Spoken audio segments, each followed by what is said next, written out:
All dear students, 10th class math की new book है और आज के इस लेक्चर में हम एक्सरसाइज 3.6 ये लास्ट एक्सरसाइज है इस यूनिट नंबर 3 की, तो उसको कंप्लीट कवर करेंगे। क्वेश्चन नंबर है 1, solve by matrix inversion method.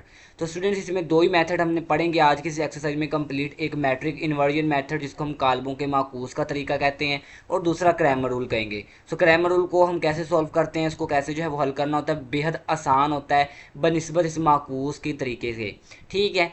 तो दो ही तरीके हैं इस कंप्लीट एक्सरसाइज के अंदर और लॉन्ग वाइज भी काफ़ी अहम ये एक्सरसाइज आपकी है अगर हम बोर्ड के पॉइंट ऑफ व्यू से बात करें। तो क्वेश्चन नंबर 1 का फर्स्ट पार्ट है, दो इक्वेशंस जो है वो हमें दी गई हैं और हमें कहा जा रहा है कि मैट्रिक इन्वर्जन मेथड के मुताबिक जो है वो सॉल्व करें, काल्बों के माकूस के तरीके से हल करें इफ़ पॉसिबल, अगर मुमकिन हो। तो ये इफ़ पॉसिबल का खैर इसमें मतलब बताने का मकसद मैं सिर्फ इतना बता देता हूँ कि अगर हम डिटर्मिनेंट लें ना, मकता लें, हमें पता है कि मकता कैसे लेते हैं, डिटर्मिनेंट कैसे लेते हैं। अगर उसका जवाब ज़ीरो आ जाए ना, ए का, ए मैट्रिक्स क्या होगी वो भी आपको आइडिया हो जाएगा। सो अगर उसका डिटर्मिनेंट ज़ीरो जवाब आ जाए तो वो आगे हल नहीं होगी, हम कह देंगे कि दिस इज़ नॉट पॉसिबल। ठीक है। तो बाय द वे वैसे कंप्लीट एक्सरसाइज में ऐसा कोई सवाल मौजूद नहीं है। सो अगर कोई रिव्यू में या एग्जाम्पल में होगा तो आपको हाईलाइट करवा दिया जाएगा। सो फर्स्ट पार्ट है, इसको सॉल्व कैसे करना है। मैट्रिक इन्वर्जन मेथड का जहाँ पे भी लफ्ज़ आ जाए काल्बों के माकूस के तरीके का, तो आपने सबसे पहले एक ए की वैल्यू लिखनी है, वहाँ पे एक एक्स की वैल्यू लिखनी है और एक कैपिटल बी की वैल्यू लिखनी है। बस ये तरीकाकार समझ लीजिएगा। अगर एक सवाल समझ आ गया, कोई भी सवाल आ जाए, चाहे एग्जाम्पल आ जाए चाहे रिव्यू से आ जाए, मेरा ख्याल है कि आप जो है वो बासानी कर सकते हैं। देखिए ए मैट्रिक्स बनानी है ना, तो इस इक्वेशन से ए मैट्रिक्स कैसे बनेगी। ये जो एक्स वाली वैल्यूज़ हैं ये फर्स्ट पे आ जाएंगी, देखें 2 और 4, देखिए मैंने इन दोनों को पहले लिखा, और जो वाई के साथ वाली वैल्यूज़ हैं वो सेकंड नंबर पे आ जाएंगी, जैसे ये आपके सामने मैंने लिख दिया, मतलब प्लस का 5 और माइनस का 3। ये हमारे पास एक बन गई मैट्रिक्स ए। अब जब x की वैल्यू लिखनी है तो x में x और y लिखना है, स्मॉल x और स्मॉल y, यही दो वेरिएबल्स यूज़ हो रहे हैं। देखिए ऊपर वाली इक्वेशन में भी x और y है और नीचे वाली में भी x और y है, लिहाजा ये x का x मैट्रिक्स के अंदर आपने x और y लिखना है, क्योंकि इनके हमने जवाब निकालने होते हैं, इनके हमने आंसर्स निकालने होंगे, x का आंसर और y का आंसर। और b का मतलब होता है जो इक्वल टू के आगे हो, जो इक्वल टू के ऊपर में आगे क्या था 19 और नीचे वाली इक्वेशन में इक्वल टू के आगे क्या था -1। तो b की वैल्यू इस तरह लिखते होते हैं कि जो इक्वल टू के आगे हो। आई होप सो आप अंडरस्टैंड कर रहे होंगे। सो इसका एक फार्मूला याद कर लीजिएगा, बेसिक्स है कि x इज इक्वल टू ए का इन्वर्स b। सिंपल, अगर आपके पास कहीं भी मैट्रिक इन्वर्जन या काल्बों के माकूस के तरीके से सवाल को हल करने को कहा जाए तो आपने उसमें एक ए का इन्वर्स मालूम करना होगा और एक बी उसके साथ ज़रब करवाना होगा। देखिए बी को इसके साथ मल्टीप्लाई करवाना कोई मुश्किल काम नहीं है। असल में ए का ये ऊपर जो -1 है, इससे पहले एक्सरसाइज में हम मल्टीप्लिकेटिव इन्वर्स पढ़ चुके हैं, ज़रबी माकूस जिसको कहते हैं और उसको ऐसे ही डिनोट किया जाता है, उसका फार्मूला हम पढ़ चुके हैं। क्योंकि अगर इसको फाइंड करना हो इसके लिए हमें एक जॉइंट चाहिए होता है और उसका मकता चाहिए होता है। ए का अगर इन्वर्स मालूम करना है ना तो उसका ए का जॉइंट भी लेना पड़ेगा और ए का डिटर्मिनेंट भी लेना पड़ेगा। तो मैंने पहले डिटर्मिनेंट ले लिया, आपकी अपनी मर्जी है, पहले जॉइंट ले लें डिटर्मिनेंट ले लें। तो डिटर्मिनेंट की मैंने अलामतें भी लगा ली ए की वैल्यू के साथ। देखिए जो मैंने सवाल को देखते हुए सवाल से ए की वैल्यू बनाई थी ना 2, 5, 4 और -3, इसके साथ भी डिटर्मिनेंट की अलामत जो है वो मैंने लगा दी। अब डिटर्मिनेंट हम पढ़ चुके हैं कैसे लेते हैं कि इन दोनों को आपस में मल्टीप्लाई और इन दोनों को आपस में मल्टीप्लाई और दरमियान में माइनस लगाते हैं। तो 2, 3 ज़ा 6, माइनस का 6 आ गया क्योंकि 3 के साथ माइनस है, और 4, 5 ज़ा 20, दरमियान में माइनस आ गया फार्मूले वाला। इन दोनों को सॉल्व करवाएं, माइनस का 6 माइनस का 20 तो -26 आ जाएगा आंसर ए के डिटर्मिनेंट का। क्योंकि हमने फार्मूला पढ़ा था ए के माकूस का कि डिटर्मिनेंट के साथ साथ हमें एडजॉइंट भी चाहिए होता है, और ज़रबी माकूस हम ले रहे हैं तो एडजॉइंट भी मैंने ले लिया। एडजॉइंट कैसे लेते हैं अगेन मैं आपको ज़रा जो है वो एक बार जो है वो बता देता हूँ ताकि जो है वो रिमाइंड करवा दूँ, आपको पता होगा एडजॉइंट जो है वो कैसे लेते हैं। एडजॉइंट में जो है वो सिंपल काम होता है कि हमारे पास बेसिक काम क्या होता है कि ये वाली जो वैल्यूज़ होती है ना, डायगोनल एंट्रीज, इनकी जगह चेंज करनी होती है, और ये जो नॉन डायगोनल होते हैं जैसे ये और ये वाली, इनकी अलामतें चेंज करनी है। तो देखें मैंने एडजॉइंट में जो है उनकी जगह चेंज कर दी, डायगोनल वालों एंट्रीज की आप देख सकते हैं 2 इधर आ गया और 3 उसकी जगह पे चला गया, और जो नॉन डायगोनल थी ना 5 और 4, इनके साथ इनकी अलामतें भी तब्दील हो चुकी हैं। नहीं कुछ था तो माइनस लगा दिया, अगर माइनस लगा होता तो वो हम ख़त्म कर देते, that's it.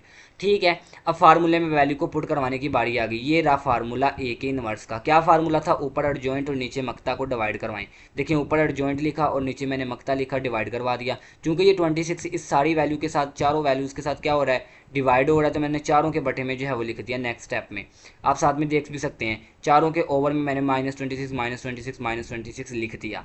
That's it clear.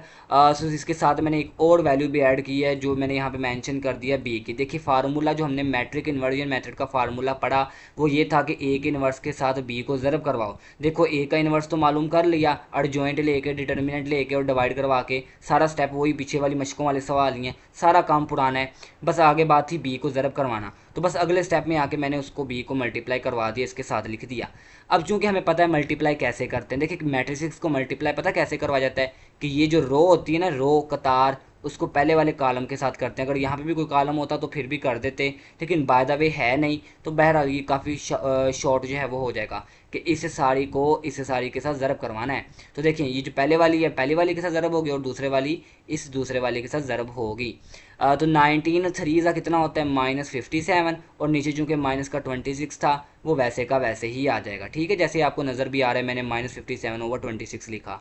अब बारी है इसको ज़रब करवाने की, मतलब माइनस के 5 को ज़रब करवाएं -1 के साथ, तो माइनस माइनस प्लस 5 हो जाएगा जमा का। तो देखिए मैंने इसीलिए 5 के साथ जमा लगाया हुआ है, और साथ में बटा -26 था वो वैसे का वैसे। तो यहाँ पे जो है वो आपने लगा देना है कि माइनस का 26 जो है वो ओवर में आएगा। ठीक है, सो यहाँ पे जो है वो देखिएगा मज़ीद हमारे पास जो है वो क्या काम होगा, सो आप उसको जो है वो देख भी सकते हैं। आफ्टर मल्टीप्लिकेशन हमारे पास ये जो है वो फाइनल रिजल्ट बनेगा 5/-26। ठीक है, सो भी इसी तरीके से जो है वो नीचे वाली रो को भी मल्टीप्लाई करवा देते हैं। ये वाली हमारे पास नीचे वाली जो रो है, मतलब ऊपर वाली को ज़रब करवाना होता है, नीचे वाला तो बटा वैसे का वैसे ही होता है। तो देखें ऊपर है -4 को जब इस पहले वाली रकम के साथ ज़रब करवाएं 19 के साथ, तो 19 4 का -76 आएगा, और नीचे -26 एज इट इज़। ठीक है, अब बारी इस दूसरे वाली को ज़रब करवाने के, तो देखें ऊपर वाली को ज़रब करवाना होता है ना, तो 2 1 2 -2 आ जाएगा। ये देखें मैंने -2 लगाया, दरमियान में माइनस कर दिया और 2 लगा दिया, और नीचे वाला -26। कैलकुलेटर पकड़ें, बड़ा आसान काम आपके लिए हो जाएगा, काफ़ी जो है वो इजी हो जाएगा आपको इस सवाल को मज़ीद सॉल्व करना। कैलकुलेटर पे -57/26 लिखें बटे की अलामत डाल के, फिर प्लस का साइन डालें, फिर 5 ओवर का साइन डाल के -26 जब लिखेंगे ना, आपके पास डायरेक्ट एक आंसर आएगा 2। सेम इसी तरीके से नीचे दी गई वैल्यूज़ को आपने पुट करवाना है कैलकुलेटर पे, -76/-26। बाय द वे ये वैसे माइनस से माइनस कट भी सकते हैं, अगर काटना है तो ठीक है, अदरवाइज कैलकुलेटर पे ऐसे भी लिख देंगे तो आंसर आ जाएगा। और -2 फिर बटा के अलामत डालें, फिर -26 के अलामत डालें, तो 3 अकेला आंसर आ जाएगा। देखिएगा स्टूडेंट्स, हमारे पास x की वैल्यू थी इस मैट्रिक इन्वर्जन मेथड में x और y। ठीक है, मतलब इन दोनों को ज़रब करवाने के ये किसके इक्वल आता है x के। तो ये देखिए मैंने इन सारों को ज़रब करवाया तो ये किसके इक्वल लिख दिया x के, मतलब ये सारी की सारी वैल्यू किसके इक्वल आ गई x की। तो x की वैल्यू क्या थी, x और y जो हमने ली हुई थी, तो जो ऊपर वाली वैल्यू है वो x का आंसर आ गया, और जो नीचे वाली वैल्यू होगी वो y का आंसर आ जाएगा। सो x इज इक्वल टू 2 और y इज इक्वल टू 3, ये इसका फाइनल आंसर आ जाएगा। मैंने सोल्यूशन सेट भी बना दिया 2 और 3 का। ठीक है, मतलब पहले x की वैल्यू लिखते होते हैं और फिर y की, ये भी लिख दिया क्योंकि आपकी एग्जाम्पल में मैंशन था। सो मैंने उसी को मद्देनज़र रखते हुए यहाँ पे जो है वो जवाब में सोल्यूशन सेट भी बना दिया। लिखना चाहें तो लिख दें, ना लिखेंगे भी तो कोई मसला नहीं होगा। स्टूडेंट्स नेक्स्ट आ जाता है सेकंड पार्ट इसी सवाल का। अगेन 2 इक्वेशंस दी हैं, सबसे पहले हमने a की वैल्यू लिखनी है, तो यहाँ से 3 और 5, और यहाँ से 2, और नीचे चूँकि y के साथ कुछ नहीं है तो लिहाजा 1 होगा, तो ये 2 और -1 आ गया, और 3 और 5 आ गया। ठीक है, तो ये a की वैल्यू आ गई। अगेन x की वैल्यू चाहे मैट्रिक इन्वर्जन मेथड हो, वैसे वैसे ख़ास तौर पे मैट्रिक इन्वर्जन मेथड में ये वैल्यू यूज़ होती हैं, जो ग्रामर रूल होता है उसमें तो नहीं होती, लेकिन ये जो x की वैल्यू होगी आपने आंखें बंद करके x और y को ही लिख देना। ठीक है, ये कोई चेंज नहीं होगी। हाँ अलबत्ता b की वैल्यू जो होगी वो इक्वल टू के आगे जो होंगी ना वैल्यूज़, उनको देख के लिखना होगा कि वो क्या है 7 और 16। तो देखें b की वैल्यू क्या बन जाएगी 7 और 16। ठीक है, बस इसका ख्याल रखिएगा। और मज़ीद आगे काम तो फिर वही है ना, सेम कॉपी पेस्ट ही काम है, मतलब वही तरीकाकार है। फार्मूला लिखना है सबसे पहले, x is equal to a का इन्वर्स b। स्टूडेंट्स अगर कोई ये कोई पूछ भी ले तो ये फार्मूला किसका है, तो ये एक मैट्रिक इन्वर्जन मेथड का फार्मूला है, यानी कि कालबों के माकूस के तरीके से सवाल को हल करने का। क्योंकि इस फार्मूले में जिक्र है a के इन्वर्स का, a के ज़रबी माकूस का, तो उसका पहले उसका जो फार्मूला है पहले वो लिख लेते हैं। वो फार्मूला क्या है, एडजॉइंट ए और डिवाइडेड बाय ए का डिटर्मिनेंट। ऑलरेडी हम कई मरतबा सवाल 1000 मरतबा जो है वो अब कर चुके हैं, तो इतना तो आपको आइडिया हो गया होगा कि कितने टाइम्स हम जो है ये मल्टीप्लिकेटिव इन्वर्स का वर्ड यूज़ कर चुके हैं। सो एडजॉइंट ए मैंने पहले ले लिया, कोई मसले वाली बात नहीं है। एडजॉइंट ले लें, मक्ता ले लें, तो एडजॉइंट कैसे लेते हैं, वैल्यूज़ को चेंज करवाना और इन दोनों के साइन चेंज करवाना। देखिए वो सारा काम हो गया, इन दोनों की वैल्यूज़ भी चेंज हो चुकी हैं, और साथ वाले ये जो नॉन डायगोनल एंट्रीज हैं इनकी अलामतें भी तब्दील हो चुकी हैं। बाद अब बात है मक्ता लेने की, ए का डिटर्मिनेंट लेने की। तो इसका जो है वो ए का डिटर्मिनेंट लेना है, तो हमने एडजॉइंट को नहीं देखना। बच्चे बाजू का यहाँ पे बड़ी गलतियाँ करते हैं, वो ये जो वैल्यू ली होती है ना वो इसी का ही आगे जाकर डिटर्मिनेंट ले रहे होते हैं, मतलब इन्हीं वैल्यूज़ को दोबारा डिटर्मिनेंट की शक्ल में लिखते हैं और इनका डिटर्मिनेंट लेते हैं। ऐसा नहीं होता, आपने ए का डिटर्मिनेंट लेना है। तो जो ए की वैल्यू सवाल से देख के आपने सबसे पहले बना के लिखी थी ना, उसी को लिखना है। 3 2 5 और -1 देखें, 3 2 5 और -1। साथ में आगे डिटर्मिनेंट की अलामत, तो अब डिटर्मिनेंट लेते हैं, इन दोनों को ज़रब करें, 3 1 -3 और इन दोनों को करें 5 2 10, दरमियान में माइनस आ गया फॉर्मूले वाला। सो इन दोनों को सॉल्व करें, -3 और -10 -13 आ जाएगा आंसर ए के डिटर्मिनेंट का। एडजॉइंट भी आ गया, डिटर्मिनेंट भी आ गया, ऊपर लिखेंगे एडजॉइंट। देखिए मैंने एडजॉइंट की वैल्यू लिखी और नीचे डिवाइड करवा दिया ए के मक्ते के साथ, ए के डिटर्मिनेंट के साथ, क्योंकि ये फार्मूला बन गया ए के इनवर्स का। ठीक है, ऊपर एडजॉइंट और नीचे ए का मक्ता। अब चूंकि हमने मैट्रिक इन्वर्जन मेथड का पढ़ा था कि ए के इनवर्स को ज़रब करवाएं बी के साथ, तो लिहाजा जो है वो हमने क्या किया कि पहले काम तो ये किया कि जो 13 जो है ना इन चारों वैल्यूज़ के साथ डिवाइड हो रहा है, तो पहले तो इनको चारों में बटे में लिख दिया, बटे की फॉर्म में ना भी डिवाइड करवा रहे हैं हम, 1 के साथ भी और 2 के साथ भी, 5 के साथ भी, 3 के साथ भी। तो देखिएगा -1 वैसे का वैसे और इसके बटे में -13 लिख दिया। इधर -2 वैसे का वैसे, इसके बटे में भी -13 लिख दिया। -5 एज इट इज़, इसके भी ओवर में -13 और ये 3 वैसे का वैसे -13 इसके ओवर में भी आ गया। बात आती है इस वैल्यू की, ये कहाँ से आ गई। फार्मूले में देखें तो ए के इनवर्स को ज़रब करवाना है बी के साथ, और बी की वैल्यू ऑलरेडी हम बना चुके थे 7 और 16, तो उसको ज़रब करवाने की बारी आई तो मैंने इसके साथ लिख दिया और यहाँ पे मेंशन भी कर दिया ए का इनवर्स और बी। ये सारे का सारा काम क्या हो रहा है, ए का इनवर्स बी के साथ मल्टीप्लाई हो रहा है। ठीक है स्टूडेंट्स, अब इनको मल्टीप्लाई कर लेते हैं, बड़ा आसान काम है। अगर बटा आ जाए ना तो बटे में ये करना होता है कि जो ऊपर वैल्यू दी हुई है ना उसको ज़रब करवाना होगा, नीचे वाली को ज़रब करवाने की ज़रूरत नहीं, वो वैसे की वैसे लिख देना। देखिए 1 7 -7, चूँकि इसके माइनस लगा, और नीचे वाला -13 वैसे का वैसे ही। अब बारी है इस दूसरे वाली रकम को ज़रब करवाने की, तो देखिए 2 को 16 के साथ करवाएं मल्टीप्लाई, 2 16 32 आएगा माइनस का, क्योंकि 2 के साथ माइनस लगा है, तो देखिए मैंने 32 के साथ भी क्या लगाया है, माइनस लगाया है, और नीचे वाला माइनस का 13 वैसे का वैसे ही। तो ये फर्स्ट वाली रो तो होगी मल्टीप्लाई ईजिली। अब बारी है नीचे वाली रो को ज़रब करवाने की, तो देखिए इसमें भी बटा मौजूद है, तो बस ऊपर वाली को ज़रब करवाएंगे, 5 7 35, माइनस का 35 इस वजह से आया, और नीचे वाला -13 वैसे का वैसे ही। अब इस बारी है इस वाले की, तो 3 16 16 तिया 48, 48 बन गया। ठीक है, और नीचे वाला -13 वैसे का वैसे। अगेन कैलकुलेटर पकड़ें, कैलकुलेटर पे वैल्यूज़ को लिखिएगा, -7 बटे की अलामत डाल के -13 लिखें, फिर माइनस लिखें 32 लिखें, बटे की अलामत डालें -13 लिखें, आपके पास डायरेक्ट आंसर आ जाएगा 3। सेम इसी तरीके से यही जो जैसे वैल्यूज़ लिखी हैं ऐसे ही सेम एज इट इज़ आपने कैलकुलेटर पे लिखनी है। आपके पास जो आंसर आएगा ना फाइनल, वो आएगा -1। ठीक है, सो 3 और -1 आ जाएगा। तो हमें पता है कि ए का इनवर्स बी किसके बराबर होता है, एक्स के। यही फार्मूला सबसे पहले हमने सवाल में लिखा था ना, तो एक्स की वैल्यू हमें पता है एक्स और वाई, वो हमने पुट करवा दी। तो ये जो ऊपर वाली वैल्यू होती है ये एक्स के बराबर होती है और नीचे वाली वाई के बराबर होती है। तो एक्स का आंसर आ जाएगा 3 और वाई का आंसर आ जाएगा -1, और सोल्यूशन सेट भी हमने साथ में लिख दिया। तो ये दूसरा सवाल हो गया। स्टूडेंट्स नेक्स्ट इसका थर्ड पार्ट है। सो इसमें भी दो इक्वेशंस मेंशन है। अगेन ए की वैल्यू लिख ली, यहाँ पे एक्स के साथ कुछ नहीं था तो 1, नीचे एक्स के साथ 2 था तो लिख दिया 2, इधर -2 था तो -2 लिख दिया, इधर प्लस का 7 था तो प्लस का 7 भी लिख दिया। ठीक है, अगेन एक्स की वैल्यू आपने आंखें बंद करके एक्स और वाई लिखनी है। हाँ, बी की वैल्यू देख लें कि बी की वैल्यू में यहाँ पे 9 और नीचे क्या है -4, तो देखें ऊपर 9 और नीचे -4 मैंने लिख दिया। अगेन फार्मूला लिख दिया, चूँकि फार्मूले में एक इन्वर्स का जिक्र है तो एक इन्वर्स का फार्मूला लिख दिया। अब एक इन्वर्स के लिए हमें एडजॉइंट और मक्ता चाहिए। एडजॉइंट मैंने ले लिया, एडजॉइंट कैसे लेते हैं आपको पता होगा, वैल्यूज़ चेंज करवा दी और इन दोनों की अलामतें चेंज करनी थी तो वो भी हो गई। इसके साथ माइनस लगा था हटा दिया और इसके साथ नहीं लगा था तो लगा दिया। That's it clear. सो अब ए बारी है ए के डिटर्मिनेंट की, क्योंकि इस फार्मूले में नीचे जो है वो हमने ए का डिटर्मिनेंट लिखना होता है। तो ए की वैल्यू क्या थी, 1 -2 2 और 7। तो देखिए मैंने 1 -2 2 और 7 को लिखा और साथ में मक्ता की अलामत भी लगा दी, डिटर्मिनेंट की अलामत जो होती है। अगेन डिटर्मिनेंट लेंगे, इन दोनों को मल्टीप्लाई करवाएं, 1 7 7 और 2 2 4। देखिए ये माइनस का 4 बनेगा और एक फार्मूले में भी माइनस होता है। देखिए मैं इसको ज़रा करके दिखाता हूँ, 1 7 7 एक फार्मूले वाला माइनस, तो 2 2 4। अब इस 4 के साथ भी माइनस आना है। ठीक है, ये माइनस और ये माइनस क्या हो जाना है, प्लस। इसी वजह से लिहाजा मैंने क्या लगा दिया, प्लस लगा दिया। ये इतना काम ज़रा जो है वो आप भी कर सकते हैं। ठीक है, तो 7 और 4 कितना आ जाएगा, 11 आ जाएगा। ये आ गया ए का डिटर्मिनेंट। ठीक है, अब ए का इन्वर्स हमें पता है, ए का इन्वर्स सॉरी हमें फार्मूला पता है, उसकी जगह वैल्यूज़ को पुट करवाते हैं। ऊपर एडजॉइंट की वैल्यू आ गई है, ये सारी की सारी एडजॉइंट, और नीचे मक्ता की वैल्यू। अभी मक्ता हमने लिया था 11 आंसर आया। अब अगेन ये मक्ता इनके साथ चारों के साथ डिवाइड हो रहा है, तो चारों के बटे में लिख देंगे 11 11 11। ठीक है, चारों के साथ मैंने लिख दिया 4 की 4 वैल्यूज़ के साथ, ताकि वो ओवर में लिखा जाए। ठीक है, और फार्मूले के मुताबिक मैट्रिक इन्वर्जन के ए के इन्वर्स को ज़रब करना होता है बी के साथ। ए का इन्वर्स तो तकरीबन हमारा ऑलमोस्ट आ ही गया, ये बन गया।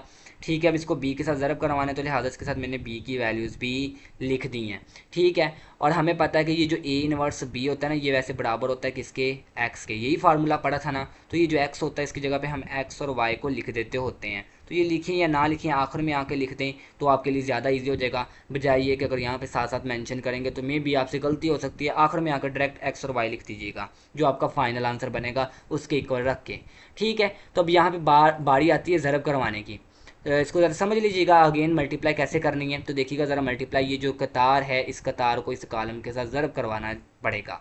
तो देखिए 7 9 ज़ा 63, नीचे वाला 11 वैसे का वैसे ही। इधर ऊपर वाले 2 को इसके साथ ज़रब करवाएं तो 2 4 ज़ा 8, नीचे वाला 11 वैसे का वैसे ही। अगेन अब बारी है नीचे वाले रो की मल्टीप्लाई होने की, तो उसको भी कर लेते हैं। ये रही नीचे वाली जो है वो रो, 2 9 ज़ा 18, माइनस का 18, और नीचे वाला 11 वैसे का वैसे। बारी है इस 1 को ज़रब करने की इसके साथ, तो 1 4 ज़ा 4, -4, और नीचे वाला 11 वैसे का वैसे। अगेन कैलकुलेटर पकड़ें, वैल्यूज़ को इंटर करवाएं और फाइनल आंसर निकालें। 63 लिखें, बटे की अलामत लिखें, 11 लिखें, आगे माइनस की अलामत डालें, फिर 8 की अलामत 8 लिखिएगा कैलकुलेटर पे, 8 का बटन दबाएं, ब्रैकेट का बटन, और 11, और फाइनल उसका आंसर निकालें तो 5 आंसर आएगा। सेम यही काम आपने नीचे करना है, -18/11 लिखना है, फिर -4/11 कैलकुलेटर पे दर्ज करवाना है, और -2 आ जाएगा। और हमें पता है पहली वैल्यू एक्स की और दूसरी वैल्यू वाई की होती है, तो दो वैल्यूज़ निकालनी होती है ना इसमें भी। आगे हमने क्रैमर रूल पढ़ना है, क्रैमर रूल में भी तो दो ही वैल्यूज़ निकालनी होंगी, एक्स और वाई की, लेकिन वहाँ पे तरीकाकार इसका बिल्कुल चेंज है और वो ज़्यादा आसान है। उसमें ये इन्वर्स वाला सीन नहीं है, ज़रब करवाओ, ये करो वो करो, ऐसा सीन नहीं है, वो काफ़ी ईजी है। तो बाय द वे इसका सोल्यूशन सेट बन जाएगा 5 और -2, ये इसका फाइनल आंसर है। तो स्टूडेंट्स इस एक्सरसाइज के क्वेश्चन नंबर 1 का ये लास्ट पार्ट है, part number 4, 3x + 2y = 2x - 2y = -2। Again सबसे पहले a की वैल्यू लिखनी है, तो ये जो शुरू वाली वैल्यू है 3 और 1 इसको लिख देंगे, क्योंकि इसके साथ कुछ नहीं है ना, x के साथ तो 1 है, लिहाजा 1 लिख दिया। और y वाली वैल्यूज़ के साथ जो है वो 2, ऊपर प्लस का और नीचे माइनस का है, वो भी हमने लिख दिया। अगेन आगे x की वैल्यू लिखते हैं, वो हमें पता है, आपने सिंपल लिखनी है x और y। और b की वैल्यू का भी हमें पता है कि b की वैल्यू क्या होती है, जो इक्वल टू के आगे लिखी जाती है। जो इक्वल टू के आगे वाली वैल्यूज़ होती हैं वो b में आपने एंटर करनी होती हैं। तो यहाँ पे 2 और नीचे -2, तो देखिए मैंने b की वैल्यू भी बना ली, x की भी बना ली, a की भी बना ली। फार्मूला पुट करते हैं, फार्मूला लगाते हैं मैट्रिक इन्वर्जन मेथड का, कालमों के माकूस के तरीका क्या होता है। सो वो ये तरीका होता है x = a का इन्वर्स b। बात आ गई a के इन्वर्स की स्टूडेंट। अगेन ए का इन्वर्स क्या होता है, एडजॉइंट ए बटा ए का डिटर्मिनेंट, मतलब एडजॉइंट बी लो मक्ता बी लो। तो पहले मैंने एडजॉइंट लिया हुआ है, आपकी अपनी मर्जी है पहले मक्ता लेने, क्योंकि हमने 1.3 की थी तो पहले मैंने मक्ता लिया हुआ था। तो आपने यहाँ पे कंफ्यूज नहीं होना, पहले आप मक्ता ले लें, डिटर्मिनेंट ले लें, या बाद में एडजॉइंट ले लें, या पहले एडजॉइंट ले लें, कोई इतना फ़र्क पड़ने वाली बात नहीं है। तो स्टूडेंट्स देखिएगा, एडजॉइंट लेना है तो इसका एडजॉइंट ले लेंगे, ये इधर आ जाएगा और 3 इसकी जगह पे आ जाएगा, और इन दोनों की अलामतें चेंज हो जाएंगी। तो देखिएगा जगह भी चेंज होगी इन दोनों की, और इन दोनों की अलामतें भी चेंज हो चुकी हैं। अब आगे बारी है ए के डिटर्मिनेंट की। तो ए की वैल्यू क्या थी, 3 2 1 -2। पहले तो मैंने वो लिख दी 3 2 1 -2, और साथ में ए के डिटर्मिनेंट की अलामत भी लगा दी, जो डिटर्मिनेंट हमने मालूम करना है। ठीक है, तो 3 2 ज़ा -6 और 1 2 ज़ा 2, और दरमियान में ये वाला माइनस किस वजह से आया, फार्मूले वाला। ठीक है, माइनस माइनस प्लस 6 और 2 8, -8 आ गया ए का डिटर्मिनेंट। तो ऊपर एडजॉइंट की वैल्यूज़ पुट करवा दी हुई है मैंने अगले स्टेप में, जो एडजॉइंट अभी अभी लिया था, और अभी अभी जो मक्ता निकाला -8 वो मैंने नीचे लिख दिया। अब आपको पता है कि ये जो -8 है ये इन चारों वैल्यूज़ के साथ हो रहा है डिवाइड, मतलब बटे में है ना, चारों के बटे में है, तो अलग अलग करके भी लिख देंगे। जैसे मैंने अगले स्टेप में लिखा, इन चारों के बटे में 2/8 बना दिया, 2/8, इधर 1/8 और 3/8, देखिएगा सारों के साथ वो लगा दिया -8, चूँकि नीचे -8 था तो -8 चारों के ओवर में लगा दिया। सो अब अगेन अपने फार्मूले पे चलते हैं, तो ए के इन्वर्स के साथ लिखते होते हैं बी को। बी की वैल्यू क्या है, 2 और -2। तो देखें जो मैंने ये सारा का सारा नीचे वाला ओवर ख़त्म करवाया और इन चारों के ओवर में ले गया, तो इसके साथ मैंने बी की वैल्यू को भी ऐड करवा दिया और साथ में यहाँ पे मेंशन भी कर दिया, ए का इन्वर्स बी। सो ए का इन्वर्स बी। तो मज़ीद इसको जो है वो हम सॉल्व कर लेते हैं स्टूडेंट्स, इसको कोई इतनी मुश्किल बात नहीं है। ये जो है वो कितार इस कालम के साथ ज़रब होगी, तो देखें ऊपर वाली को ज़रब करना है ना, जब बटे वाली बात आए, जब बटा है ही नहीं फिर तो बात ही मज़ीद आसान है। तो देखिए माइनस के 2 को 2 के साथ करें तो 2 2 ज़ा 4 -4, और नीचे वाला -8 वैसे का वैसे।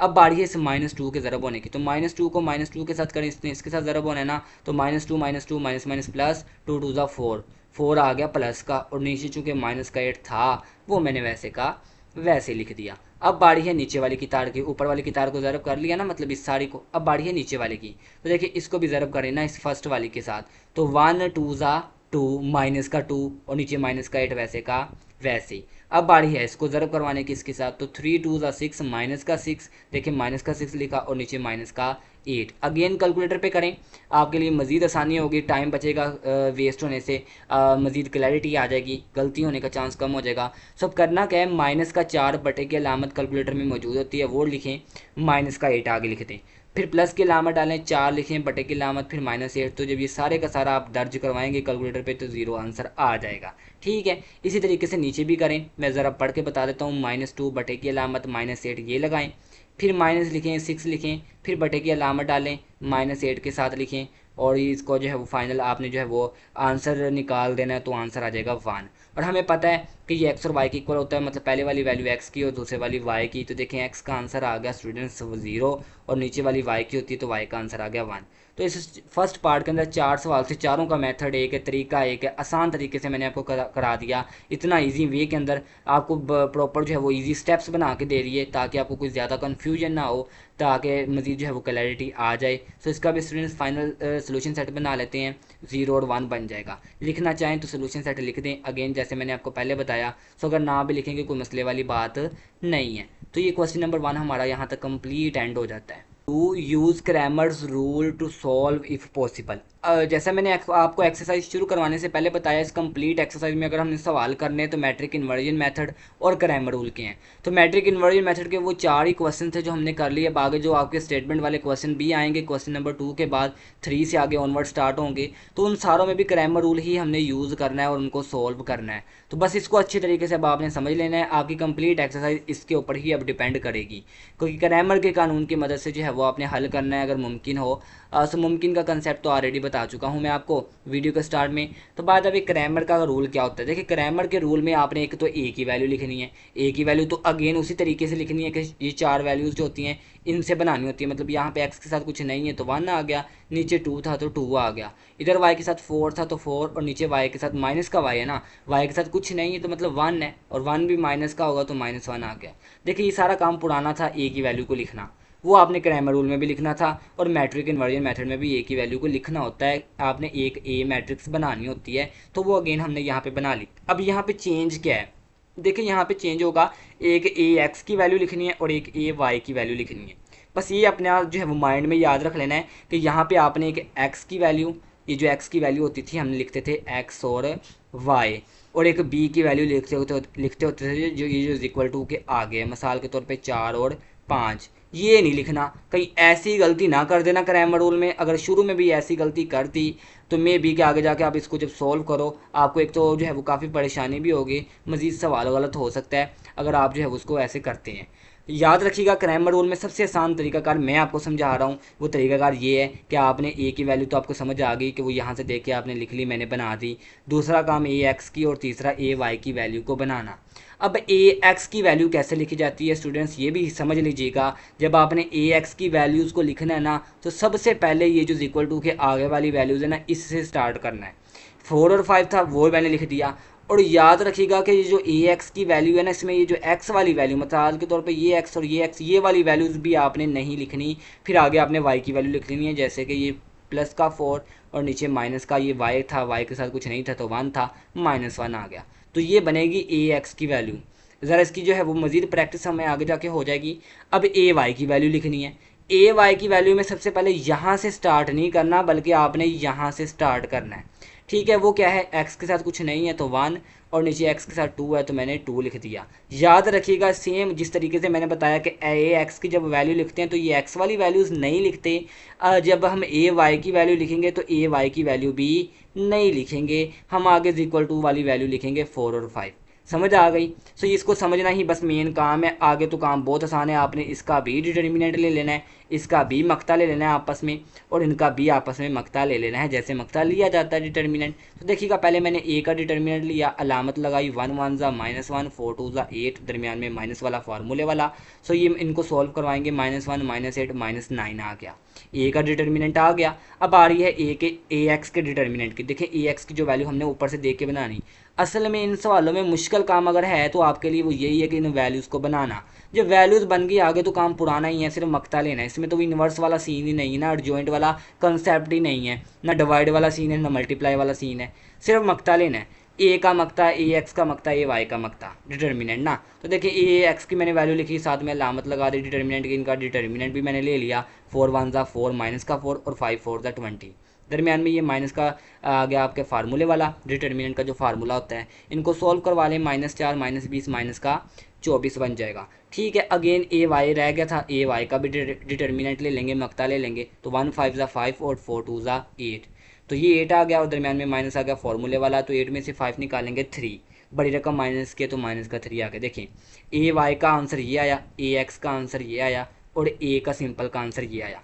देखिए हमने जो इससे पहले मैट्रिक इन्वर्जन मेथड पढ़ा था उसमें एक एक्स का आंसर निकाल देते और एक वाई का आंसर निकाल देते। सेम क्रैमर रूल में भी यही काम करना है, लेकिन एक्स और वाई का आंसर निकालने के लिए आपको मज़ीद एक फार्मूला याद रखना पड़ेगा कि अगर आपने एक्स का आंसर निकालना है तो ये जो ए एक्स की वैल्यू आई थी माइनस का 24, इसको ऊपर, और नीचे ए की वैल्यू आई थी -9, इनको डिवाइड करवा दें। जब आपने वाई अकेले का आंसर निकालना है तो ये जो ए वाई की वैल्यू आई थी इसको ऊपर, और ये जो ए अकेला था उसको नीचे। देखिए मैं इसको ज़रा फार्मूले की मदद से आपको समझाता हूँ ताकि मज़ीद क्लैरिटी आ जाए। बच्चे जब आपने एक्स का जवाब निकालना है तो ऊपर ए एक्स का जो मक्ता निकाला था और नीचे ए का मक्ता, इन दोनों को डिवाइड कर देना है। और जब आपने वाई का आंसर निकालना है तो ऊपर ए वाई और नीचे सिंपल ए का डिटर्मिनेंट। तो देखिए वैल्यूज़ को पुट करवाते हैं। ए एक्स की जगह पे ए एक्स की वैल्यू हमने अभी क्या ली थी माइनस का 24, वो आ गया, और ए की वैल्यू जो ए का मक्ता सबसे पहले हमने लिया था वो आया था -9, वो लिख दिया। माइनस से माइनस कट गया, मजीद इसको हम काट देते हैं अगर ये कटता है, वरना कैलकुलेटर पे कर लें सॉल्व, 24/9 लिख लें तो भी कैलकुलेटर आपको 8/3 आंसर दे देगा। अदरवाइज इसको काट भी सकते हैं, 3 3 ज़ा 9 और 3 8 ज़ा 24, आपकी अपनी चॉइस है। एक्स का जवाब तो आ गया 8/3। ठीक है, मजीद ये अब हल नहीं ना हो सकता। तो वाई का आंसर, वाई के लिए मैंने आपको बताया कि जब आपने वाई का आंसर निकालना तो ये जो ए वाई का मक्ता लिया होगा इसको ऊपर, और ए का जो मक्ता लिया होगा उसको फिर अगेन नीचे। ठीक है, तो ए वाई का डिटर्मिनेंट आया था -3 और ए का डिटर्मिनेंट -9, तो ये भी कट जाएंगे, और 3 1 ज़ा 3 3 3 ज़ा 9, तो 1/3 आ जाएगा। नहीं काटना, कैलकुलेटर पकड़ें, कैलकुलेटर पे -3 लिखें, बटे की लामत डाल के -9 लिखें, कैलकुलेटर डायरेक्ट आपको जो आंसर देगा वो पॉजिटिव में देगा और पॉजिटिव 1/3 आपको दे देगा answer. By the way x और वाई की दो वैल्यूज़ के आंसर निकालने थे और ये हमने क्रैमर का रूल भी पढ़ लिया, क्रैमर का कानून, और सोल्यूशन सेट भी मैंने यहाँ पे मेंशन कर दिया। ज़रूरत नहीं है, कर देंगे तो मज़ीद अच्छा इंप्रेशन पड़ेगा, ना करेंगे तो आपके जो है वो मार्क्स डिडक्ट नहीं होंगे। स्टूडेंट्स इसका सेकंड पार्ट है, अगेन यहाँ पे दो इक्वेशंस दी हैं, क्रैमर के कानून से करना है तो पहले ए की वैल्यू बनाते हैं।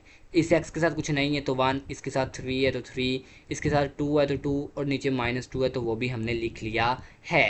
ठीक है, उसके बाद हमें पता है क्रैमर रूल में एक ए एक्स की वैल्यू लिखते हैं और एक ए वाई की वैल्यू लिखते हैं। जब हमने ए एक्स की वैल्यू लिखनी है तो सबसे पहले हमने यहाँ से स्टार्ट नहीं करना बल्कि एंड से स्टार्ट करना है, 7 और -3। देखिए 7 और -3 और फिर इसके साथ वाली ये वाली, ये शुरू वाली तो लिखनी नहीं ना, एक्स में एक्स वाली वैल्यूज़ लिखनी ही नहीं है, मतलब 2 आ जाएगा और नीचे -2 है तो -2 आ जाएगा। ठीक है, ये बन गई ए एक्स की वैल्यू। ठीक है, अब ए वाई की वैल्यू बनाते हैं। अब जब ए वाई की वैल्यू बनानी है तो हमने शुरू यहाँ से करना है, मतलब यहाँ इस एक्स के साथ कुछ नहीं है तो देखिए 1 है, और नीचे इस एक्स के साथ 3 था तो 3 लगा दिया। फिर अब जब y की वैल्यू लिख रहे हैं तो ये y की नहीं लिखनी, जैसे x की वैल्यू में x की नहीं लिखनी, y की वैल्यू में y की वैल्यूज़ नहीं लिखनी, तो फिर ये 7 और -3 रह जाएगा, ये आपके साथ आ जाएगा ए वाई की वैल्यू के अंदर या ए वाई मैट्रिक्स के अंदर। बस यही मेन काम होता है बनाना, इसमें बच्चों की गलतियाँ होती हैं, आगे काम तो आसान है। इसका भी डिटर्मिनेंट ले लो, इसका भी डिटर्मिनेंट ले लो, इसका भी अलग से डिटर्मिनेंट ले लो। पहले मैंने ए का लिया तो 1 2 ज़ा -2 3 2 ज़ा 6, -2 -6 लेंगे -8, ए का आ गया। अब बारी है ए एक्स का डिटर्मिनेंट लेने की, 7 2 ज़ा -14 और 3 2 ज़ा 6, तो आएगा तो -6, लेकिन एक -6 जो आया इन दोनों को ज़रब करवाने से और एक फार्मूले वाला माइनस, तो ये माइनस और ये माइनस क्या बन जाएगा स्टूडेंट्स, प्लस बन जाएगा और 6 प्लस का आ जाएगा। अगेन सॉल्व कर लें, प्लस माइनस माइनस 14 में से 6 को निकालें, 8 माइनस का 8 आ जाएगा। ठीक है, ये आंसर आ जाएगा ए एक्स के डिटर्मिनेंट का। अब बारी सिर्फ और सिर्फ रहेगी ए वाई के डिटर्मिनेंट की, तो ए वाई का डिटर्मिनेंट भी ले लेते हैं। 1 3 ज़ा -3 और 3 7 ज़ा 21, दरमियान में माइनस फार्मूले वाला, सॉल्व कर लो, -3 -21 माइनस माइनस प्लस 21 और 3 24। आगे तीनों जवाब, ए वाई का डिटर्मिनेंट, ए एक्स का डिटर्मिनेंट, ए का डिटर्मिनेंट, तीनों को मकता मालूम करने थे, तीनों को डिटर्मिनेंट लेने थे, आ गए। आगे एक्स और वाई का जवाब निकालना है। एक्स के जवाब में सबसे पहले ए एक्स का मकता डिवाइडेड बाय ए का मकता। ए एक्स का क्या आया था -8, इसको डिवाइड कर दें ए के डिटर्मिनेंट के साथ, तो वो भी तो -8 था, तो कोई फ़र्क नहीं पड़ता।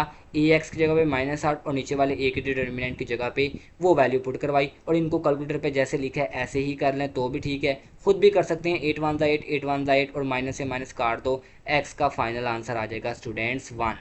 ठीक है, अब y की वैल्यू का भी आंसर निकालना होता है, तो y में हमने क्या करना होता है, y में हमने जो ए वाई का डिटर्मिनेंट आया इसको ऊपर और डिवाइड करना होता है सिंपल ए के डिटर्मिनेंट के साथ। तो ए वाई का डिटर्मिनेंट क्या आया था -24, देखिएगा ये इस ए वाई की जगह पे क्या आ जाएगा -24 और नीचे ए का मकता डिवाइड हो रहा है, तो ए का मकता आया था -8।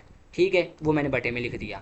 अगेन इसको भी कैलकुलेटर पे करना चाहें तो कैलकुलेटर पे कर लें, -24 लिखें, बटे की अलामत लिखें, -8 लिखें, कैलकुलेटर डायरेक्ट आपको आंसर दे देगा 3।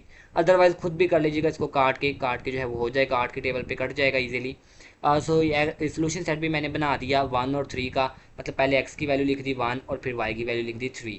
तो बाय द वे लिख देंगे तो अच्छी बात है अगेन, वरना हमारे पास दो वैल्यूज़ जो हमने निकालनी थी x और y की, 1 और 3 जो है वो हमारे पास आ गई।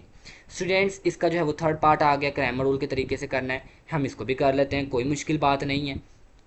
हाँ, क्योंकि ये कंप्लीट एक्सरसाइज में करना ही सवाल इस तरीके से हैं। आगे स्टेटमेंट वाले सवाल आएंगे, थोड़ा सा कम्प्लिकेशन देखने को मिलेंगी, लेकिन उसमें भी असल बात क्रैमर रूल की ही आएगी। In short that Cramer rule के तरीके से ही करना है। तो देखिए यहाँ पे भी इक्वेशंस बनी है। सबसे पहले ए की वैल्यू ये 2 और 4 और -5 और -3, देखिए -5 और -3 ये ए की वैल्यू बन गई। अब ए एक्स की वैल्यू बनानी है। ए एक्स की वैल्यू कहाँ से स्टार्ट होती है, यहाँ से स्टार्ट होती है, -6 -12 और यहाँ से पीछे की तरफ आएंगे -5 और -3। ठीक है स्टूडेंट्स, सो आगे मैं बात करूँ मज़ीद जो है वो नेक्स्ट अगर बात करें ए एक्स की भी होगी, ए की भी होगी, अब बारी है ए वाई की। ए वाई में क्या करना होता है, यहाँ से स्टार्ट करना होता है शुरू से, 2 और 4 और साथ में ये एंड वाली लिखते होते हैं। ठीक है, -6 और -12 तीनों वैल्यूज़ आ गई, तीनों के मकते लेंगे अलग अलग। ए का लिया 3 2 ज़ा -6 4 5 ज़ा 20, चूँकि 20 आना था माइनस का और एक फार्मूले में भी माइनस मौजूद होता है, तो उस वजह से ये 20 क्या बन गया, ये माइनस का 20 प्लस का 20 हो गया। ठीक है, सो इसको प्लस माइनस माइनस 20 में से 6 निकालो, 14 14 जमा का आ जाएगा, तो ए का तो डिटर्मिनेंट आ गया। अब बारी है ए एक्स के डिटर्मिनेंट की स्टूडेंट्स। तो देखिएगा -6 को जब -3 के साथ ज़रब करेंगे ना, तो 18 जो आंसर आएगा ना वो प्लस का 18 आएगा। देखिए मैंने 18 के साथ कोई अलामत नहीं लगाई, ये दरमियान में माइनस लगा दिया फार्मूले का। तो 12 5 ज़ा करेंगे तो 60, क्योंकि इसके साथ भी माइनस है और इसके साथ भी माइनस है, तो माइनस माइनस प्लस 60 जो आंसर आएगा ना वो प्लस का 60 आएगा। तो लिहाजा प्लस माइनस माइनस ही रहना था, तो मैंने इसको चेंज नहीं किया। अगर होता यूँ ना कि इस 5 के साथ माइनस ना होता तो फिर यहाँ पे ये प्लस का 60 हो जाना था। ठीक है, क्योंकि अब दोनों के साथ माइनस है तो minus minus plus plus automatically हो गया, और 12 और 5, 12 को 5 के साथ ज़रब किया 60, तो ये माइनस जो मैंने यहाँ पे लगाया हुआ है ना ये फार्मूले का लगाया हुआ है, तो 60 में से 18 को माइनस कर दें, माइनस का 42 आ जाएगा। ए वाई को भी ए वाई का डिटर्मिनेंट भी ले लेते हैं, तो 2 12 ज़ा -24 और 6 4 ज़ा 24। अब यहाँ पे ए का माइनस है, इसका मतलब माइनस का 24 आएगा, तो ये माइनस का 24 और फार्मूले वाला माइनस क्या बन जाएगा, प्लस का 24। तो माइनस प्लस माइनस 24 में से 24 निकाला 0। तो ठीक है। अच्छा यहाँ पे मैं एक कंसेप्ट बता दूं, मैंने आपको सवाल समझाते वक्त बताया था कि इफ़ पॉसिबल का लफ्ज़ इस्तेमाल हुआ है। इफ़ पॉसिबल का मैंने आपको जो मतलब समझाया था ना, वो मतलब ये बताया था कि अगर आपका जवाब 0 आ जाए तो वो आगे हल नहीं होगा। तो उसका हरगिज़ मतलब नहीं है कि अगर ए वाई का जवाब या ए एक्स का जवाब कहीं जाके 0 आ जाए, जैसे यहाँ पे अब जाके 0 निकल आया, तो आप आगे कहोगे भी ये हल ही नहीं होना। ऐसा नहीं कहा था, मैंने आपको बताया था कि जो ए का डिटर्मिनेंट लो, ए का मकता लो, अगर इसका जवाब 0 आए फिर आगे आगे ए एक्स और ए वाई को हल ही नहीं करना, छोड़ देना है, बस 0 आगे आगे लिख देना कि ये हल नहीं हो सकता, बात ख़त्म है। तो बहरहाल इस पूरी एक्सरसाइज में तो फिलहाल कोई क्वेश्चन ऐसा मौजूद ही नहीं है, तो इसमें टाइम वेस्ट करने की भी ज़रूरत हमें नहीं है। ठीक है, तो अब तीनों के डिटर्मिनेंट्स आ गए। अगेन हमें पता है कि हमने एक्स और वाई की वैल्यू को निकालना होता है। तो देखें एक्स की वैल्यू को निकालने के लिए सबसे पहले ए एक्स का जो डिटर्मिनेंट आता है उसको ऊपर और नीचे डिवाइड करवाते हैं ए के डिटर्मिनेंट के साथ। करवा दिया मैंने, 14 वन ज़ा 14, 14 थ्री ज़ा 42, तो माइनस का 3 आ जाएगा। जब y की वैल्यू निकालनी होती है तो सबसे पहले ए वाई का डिटर्मिनेंट जो आया था 0 वो ऊपर लिखना है, और नीचे ए का डिटर्मिनेंट तो हमें पता है, सबसे पहले हमने निकाला भी तो ए का डिटर्मिनेंट ही था 14, वो लिखना है। मैंने लिख दिया, 0 को 14 के साथ डिवाइड करवा देंगे, फ़ायदा कोई नहीं, 0 ही आएगा, तो ये y का आंसर आ गया। सोल्यूशन सेट भी मैंने बना दिया, -3 और 0, आप भी बना के लिख सकते हैं। सो स्टूडेंट्स, इस क्रैमर रूल के पार्ट है, ये लास्ट पार्ट है क्रैमर रूल के सवाल का, क्वेश्चन नंबर 2 का। सो ये फोर्थ वाला पार्ट है, सेम उसी तरीके से होगा। तो ज़रा इसको भी जो है वो जल्दी जल्दी कर लेते हैं, इंशाल्लाह आपको जो है वो समझ आ जाएगी। तो देखिएगा, सबसे पहले ए की वैल्यू में क्या आएगा 3, और इस एक्स के साथ कुछ नहीं है तो 1, देखें 3। अच्छा, यहाँ पे जो है वो मिस्टेक हो गई सवाल में, कि जो मैंने सवाल है ना, ये ऊपर वाला सवाल क्वेश्चन नंबर जो 1 है ना, वो मैंने ये सवाल में लिखा हुआ है। तो देखिए, ये सवाल बस लिखते वक्त थोड़ी सी मुझसे जो है वो मिस्टेक हो गई। ज़रा हम बुक के ऊपर जो है वो आते हैं, तो बुक से जो है वो देखते हैं कि ये हमारे पास जो है वो हम क्वेश्चन अभी कर रहे हैं, चौथा वाला लास्ट क्वेश्चन। तो देखिएगा स्टूडेंट्स, इसमें ए की वैल्यू हमारे पास क्या बनेगी, ए की वैल्यू यहाँ पे 3 और यहाँ पे 5 और 2 और 6, यही वैल्यू मैंने यहाँ पे लिखी है, 3, 5, 2 और 6। ठीक है, ए एक्स की वैल्यू क्या बनेगी, तो स्टूडेंट्स देखिएगा, ए एक्स में हमने क्या करना होता है, ए एक्स में पहले हमने इक्वल टू के आगे वाली वैल्यू और फिर ये वाली वैल्यू लिखनी होती है, -1 और 5 पहले, 2 और 6 बाद में। तो देखें, ए एक्स की वैल्यू में मैंने -1 और 5 पहले और 2 और 6 जो है वो बाद में मैंने जो है वो लिखा हुआ है। ठीक है, ए एक्स की वैल्यू के बाद हमने बनानी होती है ए वाई की वैल्यू। तो स्टूडेंट देखिएगा, ए वाई की वैल्यू में हमने क्या करना होता है, अब चूंकि हम इतने पार्ट्स तो कर ही चुके हैं, इतना तो आपको आइडिया होगा कि जब ए वाई की वैल्यू लिखनी है तो पहले ये एक्स वाली वैल्यूज़ जो 3 और 5 है ये लिखनी है, और फिर ये लिखनी है एंड वाली, ये ना कहीं लिख देना, अगर ये लिख दी तो ए वाई के अंदर तो सवाल सारा गलत हो जाएगा। देखिएगा, ए वाई की वैल्यू मैंने क्या लिखी है, 3, 5, मतलब शुरू वाली, ये जो शुरू में था 3, 5, और लास्ट वाली क्या थी, -1 और 5, ये मैंने जो है वो बना दी। तीनों वैल्यूज़ बन गई, तीनों का अलग अलग डिटर्मिनेंट लेंगे। तो देखिएगा, ए का डिटर्मिनेंट लिया 3 6 18 और 5 2 10, 18 में से 10 निकाला, 8 आ गया। देखें, ए का डिटर्मिनेंट आसानी से निकल आया। अब बारी है ए एक्स के डिटर्मिनेंट की, अलामत लगाई, सॉल्व किया, 6 1 6, 5 2 10, ये दरमियान में माइनस वाला आ गया, फार्मूले वाला, तो माइनस का 10 माइनस का 6, माइनस माइनस प्लस, 10 और 6 16 आ गया। ठीक है स्टूडेंट्स, सो ए वाई का डिटर्मिनेंट भी ले लेंगे इसी तरीके से, वैल्यू ए वाई की ली और अलामत लगाई, 3 5 15 और 5 1 5। चूँकि ये माइनस का 1 है तो माइनस का 5 आना चाहिए था, मैंने यहाँ पे प्लस का 5 लगाया हुआ है। क्यों? क्योंकि फार्मूले में भी एक माइनस आता होता है, तो वो वाला माइनस और ये वाला माइनस क्या हो जाना होता है, प्लस हो जाना होता है, तो इसी वजह से हम ये प्लस इस्तेमाल कर सकते हैं। सो 15 और 5 कितना हो जाएगा, टोटल 20।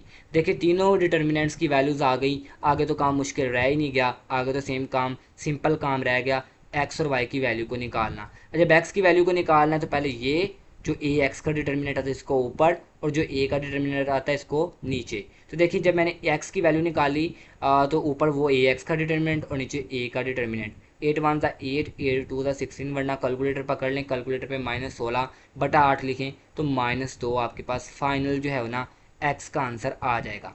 अब बारी है वाई को निकालने की, तो वाई को निकालने के लिए सबसे पहले ए वाई का डिटर्मिनेंट का जो आंसर आया 20, इसको ऊपर लिखेंगे, और जो ए का डिटर्मिनेंट अगेन 8 आएगा उसको नीचे लिखना है। तो देखिए, उसको 20 को ऊपर लिखा और 8 को नीचे लिखा, मतलब इस फॉर्मूले में वैल्यू को पुट करवाई ना सिंपल, अगर मैं आपको आसान वर्डिंग में मज़ीद समझाऊँ। ठीक है, तो उसको लिखा हमने, ए वाई का डिटर्मिनेंट आया था 20 और ए का तो हमें पता है वो तो आया था 8। अगेन ये भी कर सकता है, ये कटेगा हमारे पास 4 के टेबल में, 4 2 8 या 4 5 20। आप कैलकुलेटर पे भी कर सकते हैं, 20 बटा की लामत डालें, 8 लिखें, 5 बटा 2 आपको कैलकुलेटर आंसर देगा। तो फाइनल आंसर एक्स का क्या आ गया हमारे पास, -2, और वाई का आ गया 5/2। सोल्यूशन साइड में भी मैंने -2 और 5/2 लिखे, ये आप देख भी सकते हैं, मैंने साथ में जो है वो मेंशन किया है। तो स्टूडेंट्स, इसका क्वेश्चन नंबर 2 भी यहाँ तक हो जाता है कंप्लीट। एंड नेक्स्ट है क्वेश्चन नंबर 3। तो क्वेश्चन नंबर 3 की खैर स्टेटमेंट ज़रा बुक से देख लेते हैं, मैंने जो है वो बायदा भी लिखी नहीं, कोई इतनी इंपॉर्टेंट नहीं है। असल चीज़ ये सिर्फ ये इक्वेशन को देखना था और इसको सोल्व आउट करना किस तरीके से, ज़रा देखिएगा, उसने लास्ट में मेंशन किया यूजिंग मैट्रिसेस, कि आपने मैट्रिक्स यानी काल्बों के तरीक़ों से हल करना है, आपकी अपनी मर्जी है, इन्वर्जन मेथड से करें या क्रैमर रूल से। तो क्रैमर रूल को मैं तरजीह दूंगा, आपने क्रैमर रूल से इसको हल करना है। मेन बात ये है, कुछ नहीं मुश्किल बात नहीं है। देखें, वैल्यूज़ दी हुई हैं, दो इक्वेशंस। तो यहाँ से ए की वैल्यू यहाँ पे इसके साथ कुछ नहीं है तो 1, इसके साथ 2 आ गया, देखिए 1 और 2 लिखा। इस वाई के साथ भी कुछ नहीं है, नीचे भी वाई के साथ कुछ नहीं है, अलबत्ता 1 1 तो आएगा ना, ऊपर जमा का वाई है तो जमा का 1, नीचे माइनस का वाई है तो माइनस का 1। देखिए ए की वैल्यू मेरे पास बन गई। अब अगेन ए एक्स की वैल्यू भी बना लेते हैं यहीं से देखते हुए। सो ए एक्स की वैल्यू बनाते हैं ना क्रैमर रूल में दूसरे नंबर पे।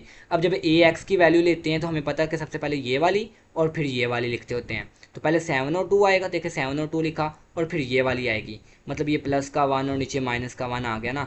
अब उसके बाद हमने लिखनी होती है तीसरी वैल्यू ए वाई की, ए और छोटा सा साथ में वाई आ गया ना। तो जब ए वाई की वैल्यू बनाते हैं इक्वेशन से तो वो उसमें कैसे बनाते हैं कि शुरू वाली और लास्ट वाली, दरमियान वाली नहीं फिर लिखते ए वाई के अंदर। शुरू में क्या था 1 और 2, मतलब इसके साथ कुछ नहीं था तो 1 और नीचे 2 आ गया, और ये इज इक्वल टू के आगे 7 और 2 वो आ गया। बस अब आगे तो काम मज़ीद आसान हमारे लिए इस वजह से हो गया, तीनों वैल्यूज़ बन गई, तीनों का डिटर्मिनेंट लेना है क्योंकि हम क्रैमर रूल के मुताबिक कर रहे हैं, अभी रिसेंटली हमने सवाल किए। सो ए का डिटर्मिनेंट लिया, ये जो ए की वैल्यू थी मैंने इससे ब्रैकेट स्क्वायर ब्रैकेट मतलब बी का जो है वो ब्रैकेट हटा के बल्कि ए का डिटर्मिनेंट ले रहा हूँ ना, तो डिटर्मिनेंट की आपने अलामत इस्तेमाल करनी है। 1 1 ज़ा -1, 2 1 ज़ा 2, तो ये माइनस का 2 चूँकि इस वजह से ये दरमियान में माइनस आया फार्मूले वाला, तो 2 1 ज़ा 2 और 1 1 ज़ा -1। इसको सॉल्व कर लें, माइनस का 1 माइनस का 2 माइनस माइनस प्लस 2 और 1 3। अब ये एक्स का भी डिटर्मिनेंट ले लेते हैं, मकता ले लेते हैं। तो 7 1 ज़ा -7, 2 1 ज़ा 2, जो वैल्यू हमने ए एक्स की बनाई थी सिंपल इसका डिटर्मिनेंट लेना है ना। तो 7 1 ज़ा -7 और 2 1 ज़ा 2, अगेन इसको भी सॉल्व कर लो, 7 और 2 कितना बन जाएगा 9, माइनस का 9। अब बस रह गया ए वाई का भी डिटर्मिनेंट ले लेते हैं। वैल्यू ए वाई की हमने ऊपर से देख के लिख ली, ये जो बनाई हुई थी हमने वहाँ से जो है वो देख के लिख ली और साथ में अलामत भी लगा ली। ठीक है, 1 2 ज़ा 2 और 2 7 ज़ा 14, दरमियान में ये माइनस वाला 14 माइनस आ गया, सॉरी फार्मूले वाला। तो 14 में से 2 निकालेंगे तो माइनस का 12 बच जाएगा। ठीक है, तीनों के डिटर्मिनेंट आ गए, ए एक्स का भी, ए वाई का भी और ए का। क्रैमर रूल में पड़ा था एक एक्स का जवाब निकालना और एक वाई का जवाब निकालना। सिंपल यहाँ पे एक्स के जवाब को निकालने के लिए ए एक्स बटा ए का डिटर्मिनेंट का सहारा लेंगे जो हमने ऑलरेडी कर चुके हैं, और वाई का जब निकालना होता है तो ऊपर ए वाई का डिटर्मिनेंट और नीचे ए का डिटर्मिनेंट, ऐसे वैल्यूज़ को पुट करवाना होता है। हमें पता है वैल्यूज़ को पुट करवाएंगे तो देखिए जब एक्स की वैल्यू निकालनी है तो ए एक्स का डिटर्मिनेंट क्या आया था मेरे पास माइनस का 9 और ए का क्या आया था माइनस का 3। तो देखिए मैंने ऊपर -9 और नीचे ए के डिटर्मिनेंट की जगह पे -3 लिख दिया। कैलकुलेटर पे कर लें, -9 बटे की अलामत डालें, -3 लिखें, आपके पास आंसर आ जाएगा एक्स का 3। सो अगर मैं बात करूँ वाई के आंसर को निकालने के लिए तो स्टूडेंट्स वो ज़्यादा आसान काम है। वो भी इस तरीके का ही काम है ना, कि ए वाई का जब आंसर निकालना है तो जो ए वाई की वैल्यू आई है वो ऊपर, मतलब ए वाई की वैल्यू क्या आई थी -12 वो ऊपर, और ए की वैल्यू क्या आई थी ए के मकते की या ए के डिटर्मिनेंट की, वो आई थी -3, तो वो लिख दिया। अगेन कैलकुलेटर पे करना चाहे तो कर लें वरना खुद भी कर सकते हैं, ना हुआ कैलकुलेटर आपके पास ना पड़ा हो। सो इसको 3 1 ज़ा 3 और 3 4 ज़ा 12, माइनस से माइनस कट गया तो 4 आ गया। ठीक है, तो वाई का आंसर भी आ गया। सेम बस आपने जब देखना है कि इक्वेशन उस तरीके की बनी है, बस आपने उसको जो है वो आपने आंखें बंद करके सोल्व करना स्टार्ट कर देना है। तो ये दो आंसर आ गए, एक्स का 3 और वाई का 4। ठीक है, यही बस इस स्टेटमेंट वाले सवाल में जो उसने फाइंड करने को कहा था वो भी हमने कर लिया। क्वेश्चन नंबर आ गया स्टूडेंट 4। ज़रा 4 को जो है वो देखिएगा, इसमें इस हिसाब से इक्वेशन ही बनी। अब आप कहें भी इसको हम कैसे हल करेंगे, देखें इसको ज़रा उससे ज़्यादा जो है वो ईजिली हल हो जाना है, इतना लंबा लेंथी काम नहीं होगा क्योंकि इसमें इस जैसा कोई फॉर्म बनी ही नहीं हुई। लेकिन बात करूँ मैं मज़ीद आगे वाले सवालों की, जैसे क्वेश्चन नंबर 5 हो गया, 6 हो गया, 7 8 और एक लास्ट क्वेश्चन है क्वेश्चन नंबर 9। ये जो क्वेश्चन है ना, ये जो मैंने अभी मेंशन करके बताया, देखिए इनमें कहीं भी आप इनके स्टेटमेंट में गौर से देखें ना तो वो ऐसी बनी बनाई इक्वेशन आपको नहीं मिलेगी। तो इस तरह इनका मतलब ये हुआ कि इन वाले सवालों में काम हमें मज़ीद करना पड़ेगा एक्स्ट्रा, आपको ऐसी इक्वेशन बनानी पड़ेंगी इनको पढ़ते हुए। तो वो आगे आके करते हैं। अभी बाय द वे अभी हम सवाल क्वेश्चन नंबर 4 कर रहे हैं, क्वेश्चन नंबर 3 हमारा हो गया है। तो क्वेश्चन नंबर 4 कुछ ऐसा है कि उसमें वैल्यूज़ उसने दी हुई हैं, बस वैल्यूज़ को लिखना है कैसे, F1 की जगह पे F1 की वैल्यू प्लस करवा दो F2 के साथ और F3 की जगह पे F3 की वैल्यू आ जाएगी और इक्वल टू 0। ठीक है, ये सिंपल काम करना है। देखिए मैंने वैल्यू सारी की सारी लिखी हैं सवाल में भी, आपने भी ऐसे करना है कि F1 की जगह पे F1 की वैल्यू क्या थी 8 और x, देखिए मैंने वो लिख दी। दूसरे नंबर पे F2 था, F2 की वैल्यू भी उसने सवाल में दी है -2 और -7, मैंने वो लिख दिया। फिर लास्ट पे था प्लस F3, प्लस की लामत डाली, F3 की वैल्यू क्या थी y और -1, वो भी लिख दी और इक्वल टू 0। वो कहता है कि x और y की वैल्यू को निकालो, मतलब ये रहा y और ये रहा x, कहता है इसके आंसर्स निकालो। निकल आएंगे, बड़ा आसान काम है। ज़्यादा आसान काम है, वो ज़्यादा इस आसान काम इस वजह से है, अभी आपको पता चल जाएगा। ठीक है, इस एक्स का और इस वाई का आंसर निकालना है हमें। हमने अब देखे ना, ये मैट्रिक्स एक तरह की ये कॉलम है ना, कॉलम हो रही है प्लस, और ये हमने 1.2 में तो सवाल किए थे, अभी प्लस माइनस के सवाल 1.2 सॉरी 1.3 में किए थे कि कॉलमों को आपस में प्लस माइनस कैसे किया जाता है। तो देखिए, ये ऊपर वाली वैल्यूज़ को आपस में प्लस कर दें, नीचे वाली वैल्यूज़ को आपस में प्लस कर दें, ऐसे हो सकती हैं कि नहीं हो सकती? ऐसे ही होती हैं प्लस माइनस में अगर हम बात करें। तो देखिएगा 8 प्लस माइनस माइनस का 2 प्लस वाई, देखें 8 माइनस 2, ये माइनस इस वजह से है क्योंकि प्लस माइनस माइनस और साथ में ये प्लस का वाई, नीचे वाले की तरफ भी आ जाते हैं। नीचे क्या है, एक्स प्लस माइनस माइनस, और ये भी प्लस माइनस माइनस, इसलिए माइनस का 7 और माइनस का 1 वैसे का वैसे ही रहा एक्स के साथ। ठीक है, सो इनको ऊपर वालों को आपस में प्लस कर लिया और नीचे वालों को हमने आपस में प्लस करके इकट्ठा करके लिख लिया। आसान वर्डिंग में बताऊं तो इकट्ठा करके लिख लिया, ऊपर वालों को वैसे इकट्ठा कर लिया, नीचे वालों को भी इकट्ठा करके लिख लिया, और इक्वल टू 0 जो उसने सवाल में दिया हुआ था ना, वो वैसे का वैसे ही अभी तक आ रहा है। क्योंकि ये जीरो के इक्वल है तो हम ये भी जीरो के इक्वल है, और इसका मतलब ये भी जीरो के इक्वल होगा, तो मैंने इसको भी जीरो के, ऊपर वाले को भी जीरो के इक्वल रख दिया और नीचे वाले को भी जीरो के इक्वल कर दिया। जब कर दिया तो बस एक्स और वाई का आगे आंसर भी निकल आया। ये 8 में से 2 निकालेंगे तो क्या 6, सो ये प्लस का 6 जब उधर जाएगा जीरो के साथ जाके क्या हो जाएगा माइनस का 6, तो वाई का आंसर क्या आ जाएगा स्टूडेंट्स, ज़रा इसको हाईलाइट कर देता हूँ, माइनस का 6 आ जाएगा।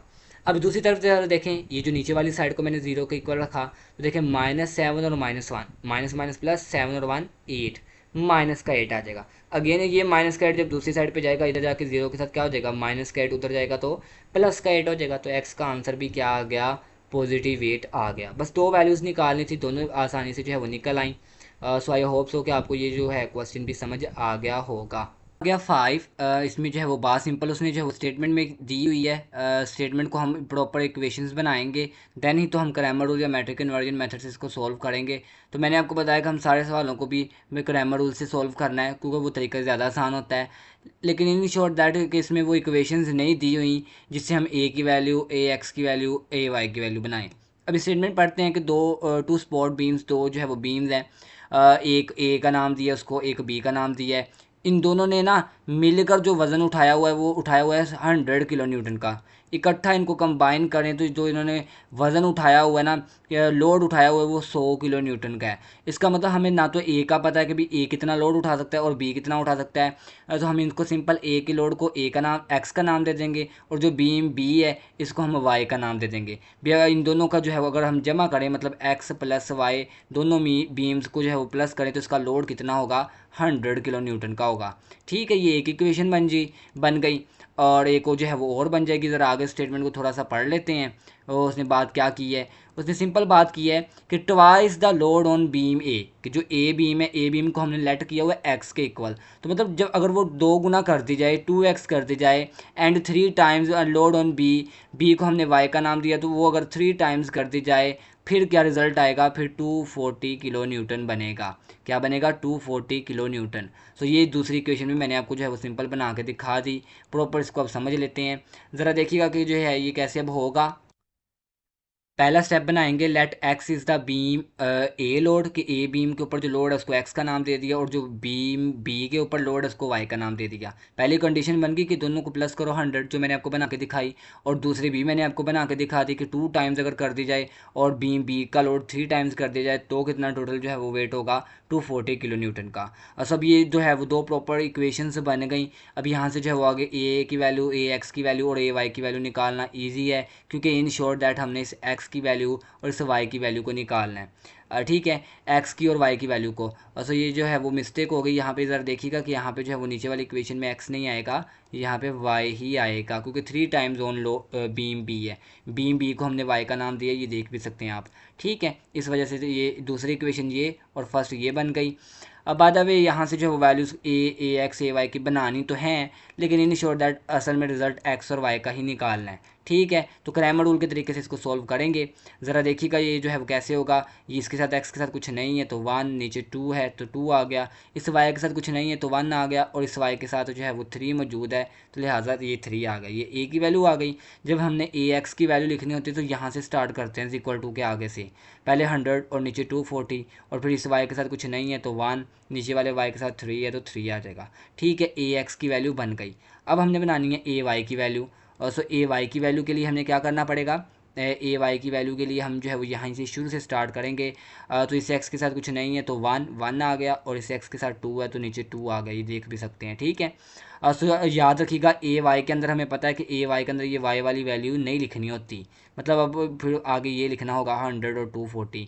ठीक है, सो ये इस तरीके से जो है वो हमारे पास वैल्यूज़ बन जाती हैं। तीनों वैल्यूज़ आ गई। अगेन आगे काम तो फिर बड़ा ही आसान और सिंपल है, तीनों के अलग अलग डिटर्मिनेंट मकते लेने हैं, मकता लेना है। सो ए का भी ले लेंगे।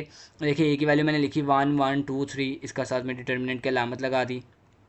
आगे इसको सॉल्व कर लें, 1 3 ज़ा 3 और 2 1 ज़ा 2, 3 में से 2 निकाले 1, ए का डिटर्मिनेंट का आंसर क्या आ गया 1। अब बारी है इस ए एक्स की, मतलब ए एक्स के डिटर्मिनेंट को लेने की। सो इसका भी जो है वो डिटर्मिनेंट ले लेते हैं। कोई इतना जो है वो मुश्किल बात नहीं है। देखिए वैल्यू को लिखा और साथ में डिटर्मिनेंट की अलामत भी लगा दी जो ए एक्स की वैल्यू हमने बनाई थी। सो 100 को 3 के साथ करें 300, और 240 1 ज़ा 240, तो 300 में से 240 को निकालें स्टूडेंट्स तो 60 जो है वो आ जाएगा। इसी तरीके से ए वाई का डिटर्मिनेंट लेंगे तो ए वाई के डिटर्मिनेंट के लिए उसकी वैल्यूज़ को लिख लिया। तो उसकी वैल्यूज़ को जो है वो ए वाई की लिख लिया, साथ में डिटर्मिनेंट की अलामत लगा ली। तो इसको जो है वो इस तरीके से मल्टीप्लाई करेंगे ना, 1 को 240 के साथ करेंगे तो 240, और 2 को 100 के साथ करेंगे तो 200, दरमियान में माइनस आ गया फॉर्मूले वाला। तो 240 में से 200 को निकाल दें, 240 में से 200 को निकाल देंगे स्टूडेंट्स, तो 40 अकेला बच जाएगा। ठीक है, ये आ गया ए वाई का डिटर्मिनेंट। ए वाई का भी आ गया, ए एक्स का भी आ गया, ए का भी आ गया, तीनों के डिटर्मिनेंट आ गए। सिंपल वैल्यूज़ हम पुट करवाएंगे और एक्स और वाई का आंसर आ जाएगा। देखिए एक्स की वैल्यू को निकालने के लिए ए एक्स का डिटर्मिनेंट ओवर ए का डिटर्मिनेंट, ये फॉर्मूला यूज़ होता है, ऑलरेडी आप कर चुके हैं इतने सवाल। और वाई का आंसर निकालने के लिए ए वाई का डिटर्मिनेंट ओवर में ए का डिटर्मिनेंट, ये फॉर्मूला यूज़ होता है बेसिकली। तो ए एक्स का जो है वो जवाब क्या आया था 60, और नीचे जो है वो ए का जवाब आया था ए का डिटर्मिनेंट 1, तो 1 को 60 पे डिवाइड करेंगे कोई फ़र्क नहीं पड़ेगा, 60 एज इट इज़ आ जाएगा। सो एक्स का आंसर क्या आ गया 60 किलो न्यूटन। इसका मतलब बीम ए पे लोड कितना जो है वो होगा 60 किलो न्यूटन का जो है वो कर सकता है। सो अगर y की बात करें तो y में भी ए वाई की वैल्यू हमारे पास आई थी 40, और a की वैल्यू आई थी 1 को 40 पे करेंगे 40 ही आएगा। दैट्स इट, y का आंसर भी आ गया 40 किलो न्यूटन। और हमें पता है कि हमने y को जो है वो किसके इक्वल दिया था, लोड ऑफ बीम b के, तो ये लोड ऑफ बीम b क्या आ गया 40 किलो न्यूटन।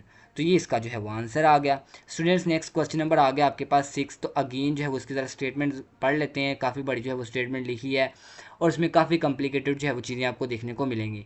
तो इन शॉर्ट दैट मैं आपको जो है वो आसान तरीके से बता देता हूँ कि यहाँ पे जो है वो सिंपल अगेन एक्स और वाई को आपने लेट करना है। इसी तरीके से सेम ये जो क्वेश्चन आपने क्वेश्चन नंबर 5 किया ना, इसमें एक एक्स और वाई को जो है वो सपोज किया हुआ है, लेट किया हुआ है, हमने वो कर लेना है और अकॉर्डिंग टू कंडीशन हम लिख लेंगे कि सवाल के मुताबिक। अब सवाल क्या कहता है कि आपने एक्स को जो है वो ट्वाइस करना है, 2 टाइम्स करना है, और जो है वो ये किसके इक्वल आएगा 5 के। और जो दूसरी कंडीशन उसने बना के दी है ना, वो कंडीशन कुछ इस तरीके से बनाई है कि जो दूसरी वैल्यू है ना उसमें 1 को ऐड करवाएं, फिर वो इक्वल आएगा फर्स्ट के। मतलब आपने x plus Y is equal to 1 नहीं करना। इस सवाल को अगर आप पढ़ें गौर से, क्योंकि इसमें टाइम काफ़ी लग जाएगा इसको समझाने के लिए, तो बेसिक सा कंसेप्ट याद रखें, कोई इतनी मुश्किल बात नहीं है। कि पहली जो इसमें फर्स्ट कंडीशन दी है उसके मुताबिक ये इस तरीके से बन जाएगी इक्वेशन, और दूसरी कंडीशन के मुताबिक ये इस तरीके से बनेगी x is equal to Y plus 1।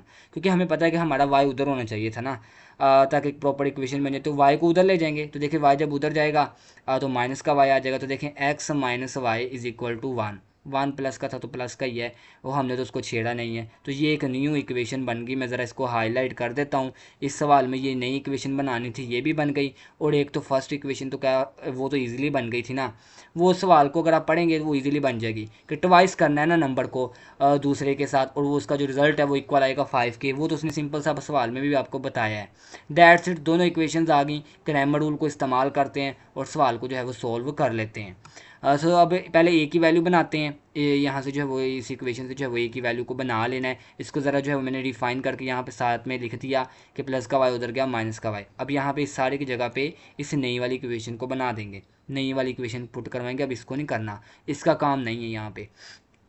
तो देखिएगा ए की वैल्यू क्या बनेगी, यहाँ पे 2 है तो 2, यहाँ पे 1 और इधर से 1 और नीचे वाला माइनस का y है तो इसका मतलब माइनस का 1। ए एक्स की वैल्यू कैसे लिखते हैं, पहले इज इक्वल टू के आगे वाली जो 5 और 1 था, और फिर ए एक्स के अंदर फिर हमने ए एक्स की तो वैल्यू नहीं ना लिखनी होती, ये वाली वैल्यूज़ लिखनी होती हैं। इस y के साथ कुछ नहीं है तो +1, नीचे वाला y माइनस का तो माइनस का 1 आ गया। देखिए ए एक्स की वैल्यू भी आ गई, ए की भी आ गई, अब रह किसकी गई, सिर्फ और सिर्फ क्रैमर रूल के मुताबिक ए वाई की वैल्यू। तो ए वाई की वैल्यू भी आसान काम है, शुरू यहाँ से करेंगे, ऊपर वाला x के साथ 2 है तो 2 आ गया, नीचे वाला x के साथ कुछ नहीं है तो 1, और इसके बाद इक्वल टू के आगे वाली वैल्यूज़ लिखते होते हैं, ए वाई में 5 और 1 ये आ गई। तीनों के डिटर्मिनेंट लेंगे, देखें ए की वैल्यू का डिटर्मिनेंट ले लिया, 2 1 2 -2, 1 1 1, दरमियान में फार्मूले वाला माइनस आ गया, तो ये माइनस का 2 माइनस का 1 क्या आ जाएगा, माइनस का 3। अगेन उसके बाद बारी है ए एक्स के डिटर्मिनेंट की, तो ए एक्स का भी डिटर्मिनेंट ले लेते हैं। अगर ए एक्स की वैल्यूज़ को लिखा और साथ में डिटर्मिनेंट के अलामत जो है वो यूज़ कर ली, तो 5 1 5 -5 और 1 1 1 1 नहीं आना है दरमियान में, ये माइनस इस वजह से है क्योंकि फार्मूले में होता है, तो ये माइनस का 5 और माइनस का 1 क्या बन जाएगा, माइनस माइनस प्लस 5 और 1 6, माइनस का 6 बन जाएगा। अब रहेगा सिर्फ और सिर्फ ए वाई का भी डिटर्मिनेंट ले लेते हैं, तो देखिए 2 1 2 और 1 5 5, 5 में से 2 निकालेंगे, माइनस का 3 आ गया। आगे काम एक्स और वाई की वैल्यू को निकालना, तो आगे तो काम मज़ीद आसान हो गया। एक्स की वैल्यू को निकालने के लिए ए एक्स ऊपर और ए नीचे, वाई की वैल्यू को निकालने के लिए ए वाई का डिटर्मिनेंट जो भी हमने रिसेंटली निकाला -3 है इसको ऊपर लिखेंगे, और जो ए का डिटर्मिनेंट सबसे पहले निकाला था वो नीचे लिखेंगे। तो देखिएगा ए एक्स जब हमने किया था तो माइनस का 6 आया था, और जब हमने ए का डिटर्मिनेंट लिया था तो सिंपल माइनस का 3 आया था। तो देखिए ऊपर नीचे इसको ले रख के कटवा देंगे, वरना आपको कैलकुलेटर पे लिखे -6 बटा -3, डायरेक्ट आपके पास वैल्यू आएगी 2 की। तो इसी तरीके से y की वैल्यू को करें, तो y में ए वाई आया था -3 और अगेन ए आया था -3, तो मतलब ए वाई की जगह पे भी -3 और इस सिंपल ए के डिटर्मिनेंट की जगह पे वो भी -3 है। अगेन इसको काट लें खुद ही, 3 1 3 3 1 3, माइनस से माइनस भी कट गया, अकेला 1 रह गया। तो आपके पास जो आंसर आएगा ना x का वो 2 और y का आएगा 1। आप इसको अगर सोल्यूशन सेट बना के लिखना चाहें, मतलब ऐसे लिखना चाहें ना, मतलब एक ऑर्डर पेयर की फॉर्म में, क्योंकि उसने हमसे पॉइंट ही पूछा था x और y का पॉइंट बेसिकली, वो हमने फिर बना लिया, इस तरीके से बन जाएगा। ठीक है, सो ये हमारा क्वेश्चन नंबर 6 भी कंप्लीट एंड हो जाता है। अब आ गया भी फादर और सन की एज वाला क्वेश्चन, 7वां सवाल है, अहम भी कह सकते हैं सवाल, लेकिन ज़्यादा चांसेस में भी कि स्टार्ट वाले क्वेश्चन नंबर 1 या 2 है उसमें से आ जाएं, ये स्टेटमेंट वाले क्वेश्चंस कम ही आते हैं। सो बहरहाल करना तो है, सिलेबस भी न्यू है और हमें आइडिया भी इतना ख़ास नहीं है, तो हम जो है वो इसको प्रॉपर समझ लेते हैं। अगेन क्वेश्चन नंबर 7 को क्वेश्चन नंबर 6 क्वेश्चन नंबर 5 की तरह पहला स्टेप यही करना है कि लेट करना है। यहाँ पे फादर और सन की एज की बात हो रही थी, तो एक्स को मैंने कह दिया एज ऑफ सन और वाई को कह दिया एज ऑफ फादर।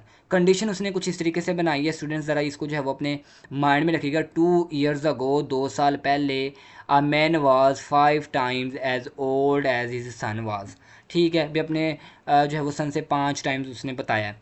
अब देखें उसकी सन की एज को हमने एक्स का है, और 2 years अगो, 2 years अगो का मतलब 2 साल पहले, तो देखो 2 साल इसमें से भी माइनस कर दिया और इसमें से भी फादर की एज में से भी माइनस हमने कर दिया, क्योंकि बात पहले की हो रही है, 2 years अगो की हो गया। सिंपल उसने कहा कि सन की एज का 5 गुना, तो सन की एज है एक्स, एक्स को हमने 5 टाइम्स कर दिया। ज़रा इसको सोल्व करते हैं और इक्वेशन बना लेते हैं, 5x ज़ा 5x, 5 2 ज़ा 10, और ये y वैसे का वैसे -2 वैसे का वैसे। तो देखिए 5x वैसे का वैसे जमा का y इधर आएगा तो माइनस का y, और इधर से माइनस का 10 उधर जाएगा तो प्लस का 10, y इधर आया माइनस का y और ये -10 उधर गया तो प्लस का 10, प्लस माइनस माइनस 10 में से 2 निकाला 8, तो ये देखें ये एक प्रॉपर एक इक्वेशन बन गई जो हमें क्रैमर रूल में या इस सवाल को मज़ीद आगे हल करने में हमें काफ़ी फ़ायदा देगी।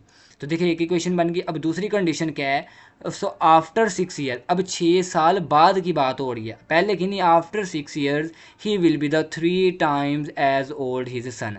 अब आप बात आ गई 3 times, अब उसने कहा आगे 6 साल, तो अब यहाँ पे प्लस सॉरी माइनस नहीं करवाएंगे, दोनों तरफ जो है वो 6 को ऐड करवा देंगे, फादर की एज में भी 6 साल ऐड, सन की एज में भी, लेकिन सन की एज का कितना गुना होगा, 3 गुना होगा, 3 times होगा, इसलिए हमने 3 इसलिए इसके साथ लगा दिया। ज़रा इसको भी सॉल्व करते हैं, इक्वेशन बना लेते हैं।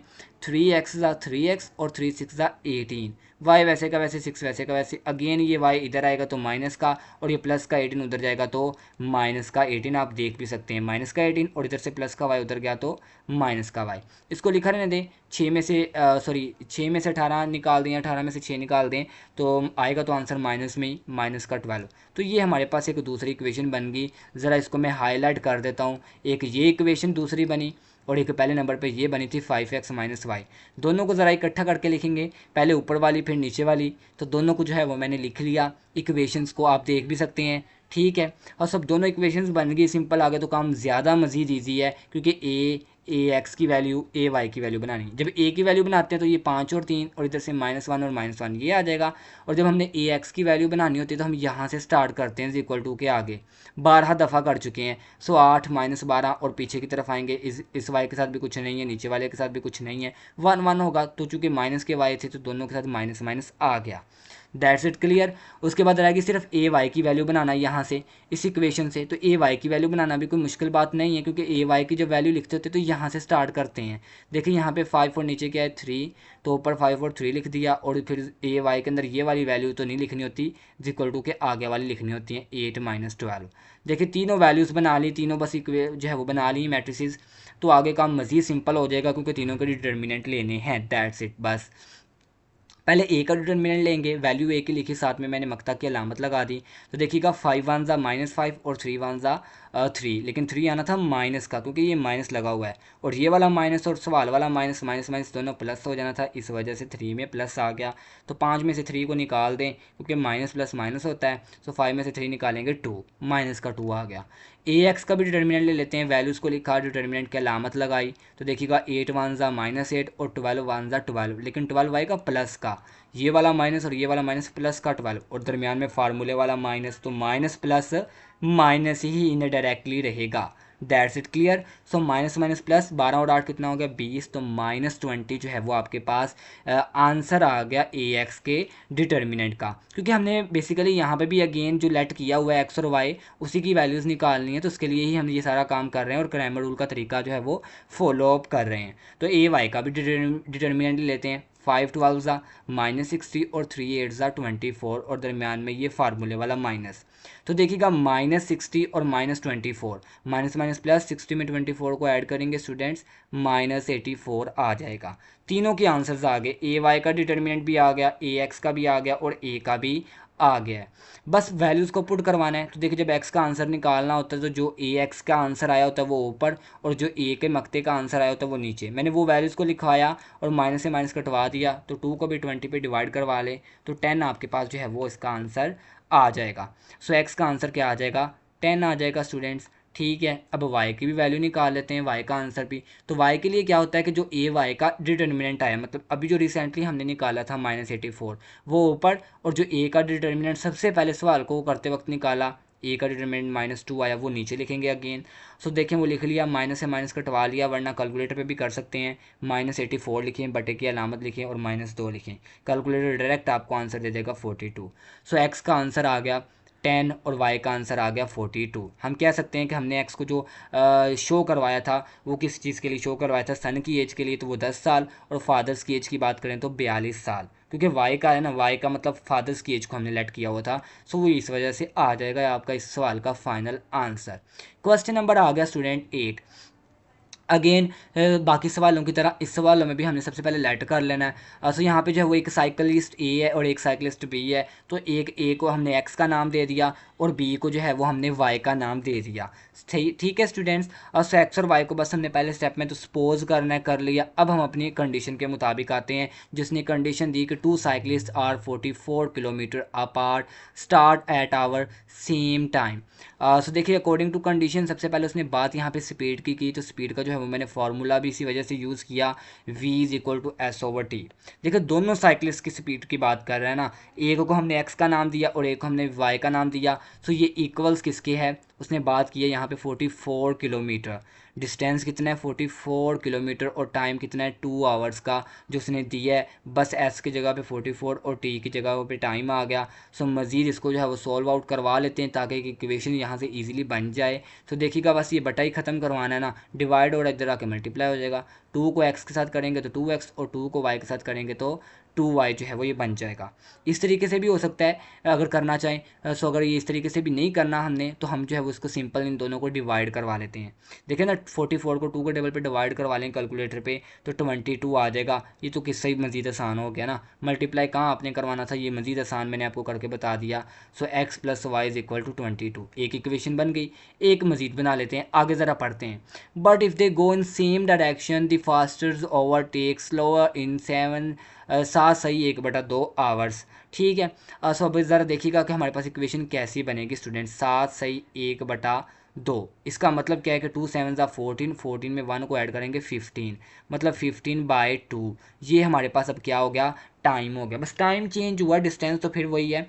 तो टाइम 15/2 है। तो सिंपल देखें, और उसने यहाँ पे जो है वो कंडीशन की बात की कि बट ये find the speed by using matrices. तो ठीक है कि मैट्रिसेस के तरीके से हम मालूम कर लेंगे, लेकिन यहाँ पे उसने बात कुछ ये की है कि but if they go in same direction the fasters overtake the slower. Slower का मतलब कम हो रही है, इसको कम हो रही है, इस वजह से हम यहाँ पे इन दोनों की स्पीड में माइनस का इस्तेमाल करेंगे, प्लस का इस्तेमाल नहीं करेंगे। और बाकी अगेन फार्मूला वही है, एस की जगह पे 44 और टाइम अब क्या हो गया 15/2। तो देखिए 15/2 आ गया। तो हमें पता है कि जो नीचे वाली वैल्यू होती है ये ऊपर चली जाती है, ऊपर जाकर डिवाइड हो जाती है। तो देखिए बटे में डिवाइड हो रही है ना, ऊपर जाकर मल्टीप्लाई हो जाएगी। तो 44 को 2 के साथ मल्टीप्लाई करेंगे ना, 44 को 2 के साथ तो 88 आ जाएगा, और नीचे वाला 15 वैसे का वैसे ही। अब ये 15 को इसके साथ डिवाइड नहीं हो सकता, तो हम इस 15 को इसके साथ ज़रा भी करवा लेते हैं। 15 को x के साथ करें 15x, 15 को y के साथ करें 15y, और इज इक्वल टू 88 वैसे का वैसे।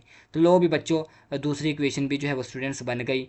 ठीक है, एक पहली इक्वेशन भी मैंने ज़रा हाईलाइट की हुई थी, x plus Y is equal to 22, और दूसरी ये। बस ऊपर नीचे रख के इनको सॉल्व करते हैं वैल्यूज़ बना के क्रैमर रूल के तरीके से, क्योंकि हमें 2 इक्वेशन ही तो चाहिए जो उसने इन सवालों में दी ही नहीं हुई। तो बहरहाल यही काम हम करते हैं। एक ये बन गई और एक वो ऊपर वाली बन गई, दोनों को मैंने लिख लिया आपके सामने, दोनों की दोनों इक्वेशंस को। ए की वैल्यू भी बना ली 15 -15 1 और 1। ए एक्स की वैल्यू भी बना ली, पहले इसको लिखा और फिर जो है वो इन वैल्यूज़ को लिखा। ठीक है, ए वाई की भी बन गई। ए वाई के अंदर जो है वो भी आपको पता ही है कि ए वाई में हम स्टार्ट ही यहाँ से करते हैं, मतलब 15 और 1, देखें 15 और 1, और फिर इक्वल टू के आगे वाली लिखते हैं 88 और 22। तीनों वैल्यूज़ बन गई, तीनों के अलग अलग डिटर्मिनेंट लेंगे तो कोई मुश्किल बात नहीं है। ए का लिया 15 1 15 और 1 15 15। तो चूँकि माइनस का 15 आना था तो वो वाला माइनस और एक फार्मूले वाला माइनस, तो दोनों माइनस को करना था तो प्लस का 15 हो जाना था, इसलिए 15 में 15 जमा किए 30 हो गया। तो ए का डिटर्मिनेंट क्या आ गया 30। अब बारी है इस ए एक्स के डिटर्मिनेंट की, इसका भी ले लेते हैं। 88 1 88 और 22 को -15 के साथ कैलकुलेटर पे ज़रब करवाएं तो जो आंसर आएगा वो माइनस का आएगा, माइनस का 330। अब मैंने यहाँ पे प्लस लगाया हुआ, क्यों? क्योंकि एक फार्मूले में भी माइनस होता है, डिटर्मिनेंट के फार्मूले में मौजूद, तो वो वाला माइनस और ये वाला माइनस प्लस हो जाना है। ठीक है, सो अब इन दोनों को सिंपल प्लस कर लें तो 418 आ जाएगा ए एक्स का जवाब। ए वाई का भी कर लेते हैं, तो 15 को 22 पे करें तो 330 और 188 दरमियान में ये फार्मूले वाला माइनस। 330 में से 88 को माइनस करवा दें, सब्ट्रैक्ट करवा दें तो 242 आ जाएगा ए वाई का आंसर। तीनों के आंसर्स आ चुके हैं। अब एक्स और वाई का तो पीछे जवाब निकालना बेहद जो है वो आसान है। कैसे आसान है ज़रा देखिएगा। जब एक्स का जवाब निकालना है तो जो ए एक्स की वैल्यू आई थी 418 वो ऊपर, और जो सिंपल ए का डिटर्मिनेंट लिया था उसका जवाब आया था 30, उसको नीचे रख लेना है। और जब वाई का करना है तो इसी तरीके से ए वाई ऊपर जो 242 और ए नीचे जो आया था 30। ठीक है, अब इन दोनों को डिवाइड करवा लें कैलकुलेटर पे तो 13.93 आंसर आ जाएगा। क्योंकि स्पीड की बात कर रहा था तो किलोमीटर फी घंटा, मतलब किलोमीटर पर आवर। ठीक है, ये आ जाएगा, साथ में यूनिट भी लगा दीजिएगा ज़रूर। सो अगर जब वाई को इन दोनों को डिवाइड करवाएंगे 242 को 30 के साथ तो ये 8.06 या 7 या इस तरीके से जो है वो अपने राउंड ऑफ कर लेना है, ये आंसर बन जाएगा। किलोमीटर पर आवर साथ में इसमें भी मेंशन कर दीजिएगा। तो बस ये दो जो है वो निकालनी थी वैल्यूज़ के आंसर्स, तो वो हमारे पास फाइनल आ गए। लो अभी बच्चों क्वेश्चन नंबर है 9, लास्ट क्वेश्चन है आपके पास इस एक्सरसाइज का। नंबर 9 की स्टेटमेंट भी जो है वो आपको सामने नज़र आ रही है, इसमें भी इक्वेशंस मौजूद नहीं है। सो बाय द वे इसको ज़रा पढ़ते हैं, आपके सामने जो है उसको सॉल्व करना है। अब यहाँ पे जो है उसने बात की हुई है कुछ फ्रैक्शन की, क्योंकि फ्रैक्शन की जब उसने बात कर दी ना तो हम इसको फ्रैक्शन की फॉर्म में लिखना भी पड़ेगा। जैसे एक को हम एक्स और एक को वाई को लेट कर देना तो यहाँ पे फ्रैक्शन भी हमारे पास क्या है, एक्स ओवर वाई है। अब कंडीशन क्या है, so is 7 less than the denominator के नीचे वाली से 7 जो है वो क्या होगा, कम होगा तो नीचे वाली वैल्यू क्या है y, तो y में से उसको क्या कर देंगे, कम कर देंगे। कम का मतलब होता है माइनस, देखिए मैंने माइनस कर दिया। इक्वेशन बड़ी सिंपल बन गई, प्लस का y उधर जाएगा तो माइनस का y, ये एक इक्वेशन बन गई। ये तो बड़ा आसान काम हो गया। दूसरी कंडीशन ज़रा क्या है आगे पढ़ लेते हैं। वो कहता है कि इफ़ द नोमिनेटर, अब नोमिनेटर का मतलब होता है ऊपर वाली वैल्यू जो x है, इज़ इंक्रीज बाय 3, इसका मतलब प्लस करवाना है ऊपर वाली में। तो देखिएगा ऊपर वाली वैल्यू में प्लस करवा दिया 3 के साथ। लेकिन ज़रा आगे पढ़ते हैं। The new fraction can be cancel down to the 3/4, भी जो नई फ्रैक्शन बन रही है वो उसको कैंसिल आउट करवाएगी। तो अब वो 3/4 के साथ हमने वो बना दी। तो देखिएगा अब इसमें जो है वो नॉमिनेटर में हमने ऐड भी करवा दिया, और फ्रैक्शन भी जो कैंसिल आउट हो रही है वो किसके साथ हो रही है, 3/4 के साथ। तो इक्वल्स टू के हिसाब से लिख लिया इसको भी, ठीक है। और नीचे वाई वैसे का वैसे ही फ्रैक्शन वाला, ठीक है। तो ये दोनों इक्वेशन जो है वो बन गई। ज़रा इसको मज़ीद सिंप्लीफाई कर लेते हैं, इसको इसके साथ और इसको इसके साथ मल्टीप्लाई। तो 3 को y के साथ करें 3y, और 4 को x के साथ करें 4x, और 4 3 ज़ा 12। मज़ीद 3y उधर जाएगा तो माइनस का 3y, और प्लस का 12 उधर जाएगा तो माइनस का 12। दोनों इक्वेशन बन गई, बड़ी आसानी के साथ ही बन गई। एक ये इक्वेशन और एक जो है ये तो ऊपर ही बन गई थी। ज़रा आसान वे के अंदर ही मैंने आपको करवा दिया है, कोई इतना कॉम्प्लिकेशन नहीं मैंने करवाई। मज़ीद अगर हम इसके ऊपर जो है वो बहस करते तो काफ़ी लंबी जो है वो बहस हमारी हो जानी थी इन सवालों के ऊपर। सो देखिएगा दो इक्वेशंस बन गई, एक को ऊपर और एक को नीचे लिख लिया। अगेन ए और ए एक्स और ए वाई की वैल्यूज़ भी यहाँ से देखते हुए बना ली। आप देख सकते हैं कि वैल्यू 1 -1 4 -3 यहाँ से बन गई। ए एक्स की वैल्यू में सबसे पहले हमने इक्वल टू के आगे वाली वैल्यूज़ लिखनी होती हैं, वो लिख ली, और फिर पीछे वाली y के साथ कुछ नहीं है -1, और इस y के साथ क्या है -3, वो बन गई। और ए वाई की वैल्यू भी तो आपको पता ही है कि कैसे बनाते हैं। अब तो ये आखिरी क्वेश्चन आ गया इस एक्सरसाइज का कि पहले इसको लिखते हैं और फिर लास्ट में इसको लिखते हैं। देखें ए वाई की वैल्यू भी आ गई। अगला काम क्रैमर रूल के मुताबिक के सारे सवालों को हमने नीचे वाले स्टेटमेंट्स को वाले को किया है, तो इसी को भी फिर उसी के तरीके से करेंगे। तीनों के डिटर्मिनेंट ले लेंगे। ए का डिटर्मिनेंट ले लिया, ए की वैल्यूज़ के साथ मैंने वो वैल्यूज़ भी लिखी हैं, डिटर्मिनेंट की अलामत भी लगा दी। तो देखिएगा 1 3 ज़ा -3 और 4 1 ज़ा 4, 4 माइनस का आना था, और एक और दरमियान में फार्मूले वाला माइनस भी होता है, तो ये माइनस और ये माइनस प्लस हो जाना है, इसी वजह से 4 के साथ प्लस लग गया। 4 में से 3 निकालेंगे 1। अब बारी है ए एक्स के डिटर्मिनेंट की, तो ए एक्स का भी डिटर्मिनेंट ले लेते हैं। 7 3 ज़ा 21, क्योंकि ये माइनस का कट आउट हो जाएगा। यहाँ इन दोनों को जब आप ज़रब करवाएं ना कैलकुलेटर पे, -7 -3, तो डायरेक्ट आपके पास फिर भी आंसर जमा का 21 ही आएगा। अब अगेन बात आगे आ जाती है दूसरे को मल्टीप्लाई करवाने की, ठीक है। सो 12 1 ज़ा 12 आएगा पॉजिटिव का, लेकिन एक फार्मूले वाला माइनस मौजूद है तो इस वजह से माइनस का आ जाएगा। अब 21 में से 12 निकालेंगे 9, ए एक्स का क्या आंसर आ जाएगा 9। ए वाई का भी कर लेते हैं, तो ये कोई इतना मुश्किल नहीं है। ए वाई की वैल्यूज़ भी लिखी हुई हैं सामने ही आपको नज़र आ रही हैं। तो देखिएगा 1 12 सा -12 और 4 7 सा 28, माइनस का 28 आएगा। फार्मूले में भी माइनस मौजूद होता है, तो ये दोनों माइनस आपस में क्या हो जाएंगे, प्लस बन जाएंगे। तो 28 में से 12 को माइनस कर दें, प्लस माइनस माइनस, 28 में से 12 निकाले 16। तीनों जवाब आ गए। ए वाई का भी आ चुका, ए एक्स का 9 और ए अकेले का 1, तीनों आ चुके। अब आगे एक्स और वाई की जो वैल्यूज़ निकालनी है वो तो मज़ीद आसान काम होता है ना। आगे इसको कर लेते हैं, इसको भी ज़रा। तो देखिएगा सबसे पहले तो मैं x की वैल्यू को निकालूंगा। तो x की वैल्यू के लिए एक फार्मूला जो आपको पता है कि पहले ऊपर ए एक्स का डिटर्मिनेंट क्या आया था 9, वो लिखना है, और नीचे ए का डिटर्मिनेंट 1 है। तो 1 को 9 पे डिवाइड करवाएंगे तो 9 ही रहेगा, कोई फ़र्क नहीं पड़ेगा। तो लिहाजा x का आंसर आ जाएगा 9। y का निकालने के लिए y वाला फार्मूला यूज़ करेंगे। भी ऊपर ए वाई का डिटर्मिनेंट क्या आया था 16, वो लिखेंगे। ए वाई का मकता जो आया था 16, वो लेंगे। ज़रा यहाँ पे भी जो है वो अलामत लगा लेते हैं, ठीक है। और सो नीचे जो है वो ए का डिटर्मिनेंट अगेन 1 आया, सेम एज इट इज़, तो 1 लिख देंगे। 1 को 16 पे डिवाइड करवाएं, 16 ही रहना है, तो लिहाजा वाई का आंसर आ जाएगा 16। बाय द वे हमने शुरू में लेट भी कुछ इस तरीके से किया है कि फ्रैक्शन बनानी है, तो फ्रैक्शन बनाने के लिए एक्स ओवर वाई, मतलब एक्स ऊपर 9 और वाई नीचे 16, इस तरीके से लिख देंगे, क्योंकि आपकी बुक में भी जो आंसर है वो इस तरीके से दिया हुआ है। सो स्टूडेंट्स, इसी के साथ ही हमारी ये कंप्लीट एक्सरसाइज कवर हो जाती है एंड। सो आज के इस लेक्चर में इसको कंप्लीट हमने कवर अप कर लिया है। इंशाल्लाह फिर नेक्स्ट लेक्चर में हम इसकी जायज़ा मशक नंबर जो है वो 3, यानी कि रिव्यू एक्सरसाइज 3 को कंप्लीट कवर करेंगे। तब तक अपना ख्याल रखिएगा, और वीडियो अच्छी लगी वीडियो को शेयर और चैनल को सब्सक्राइब भी ज़रूर कर दीजिएगा। मिलते हैं फिर नेक्स्ट वीडियो में। अल्लाह हाफिज़।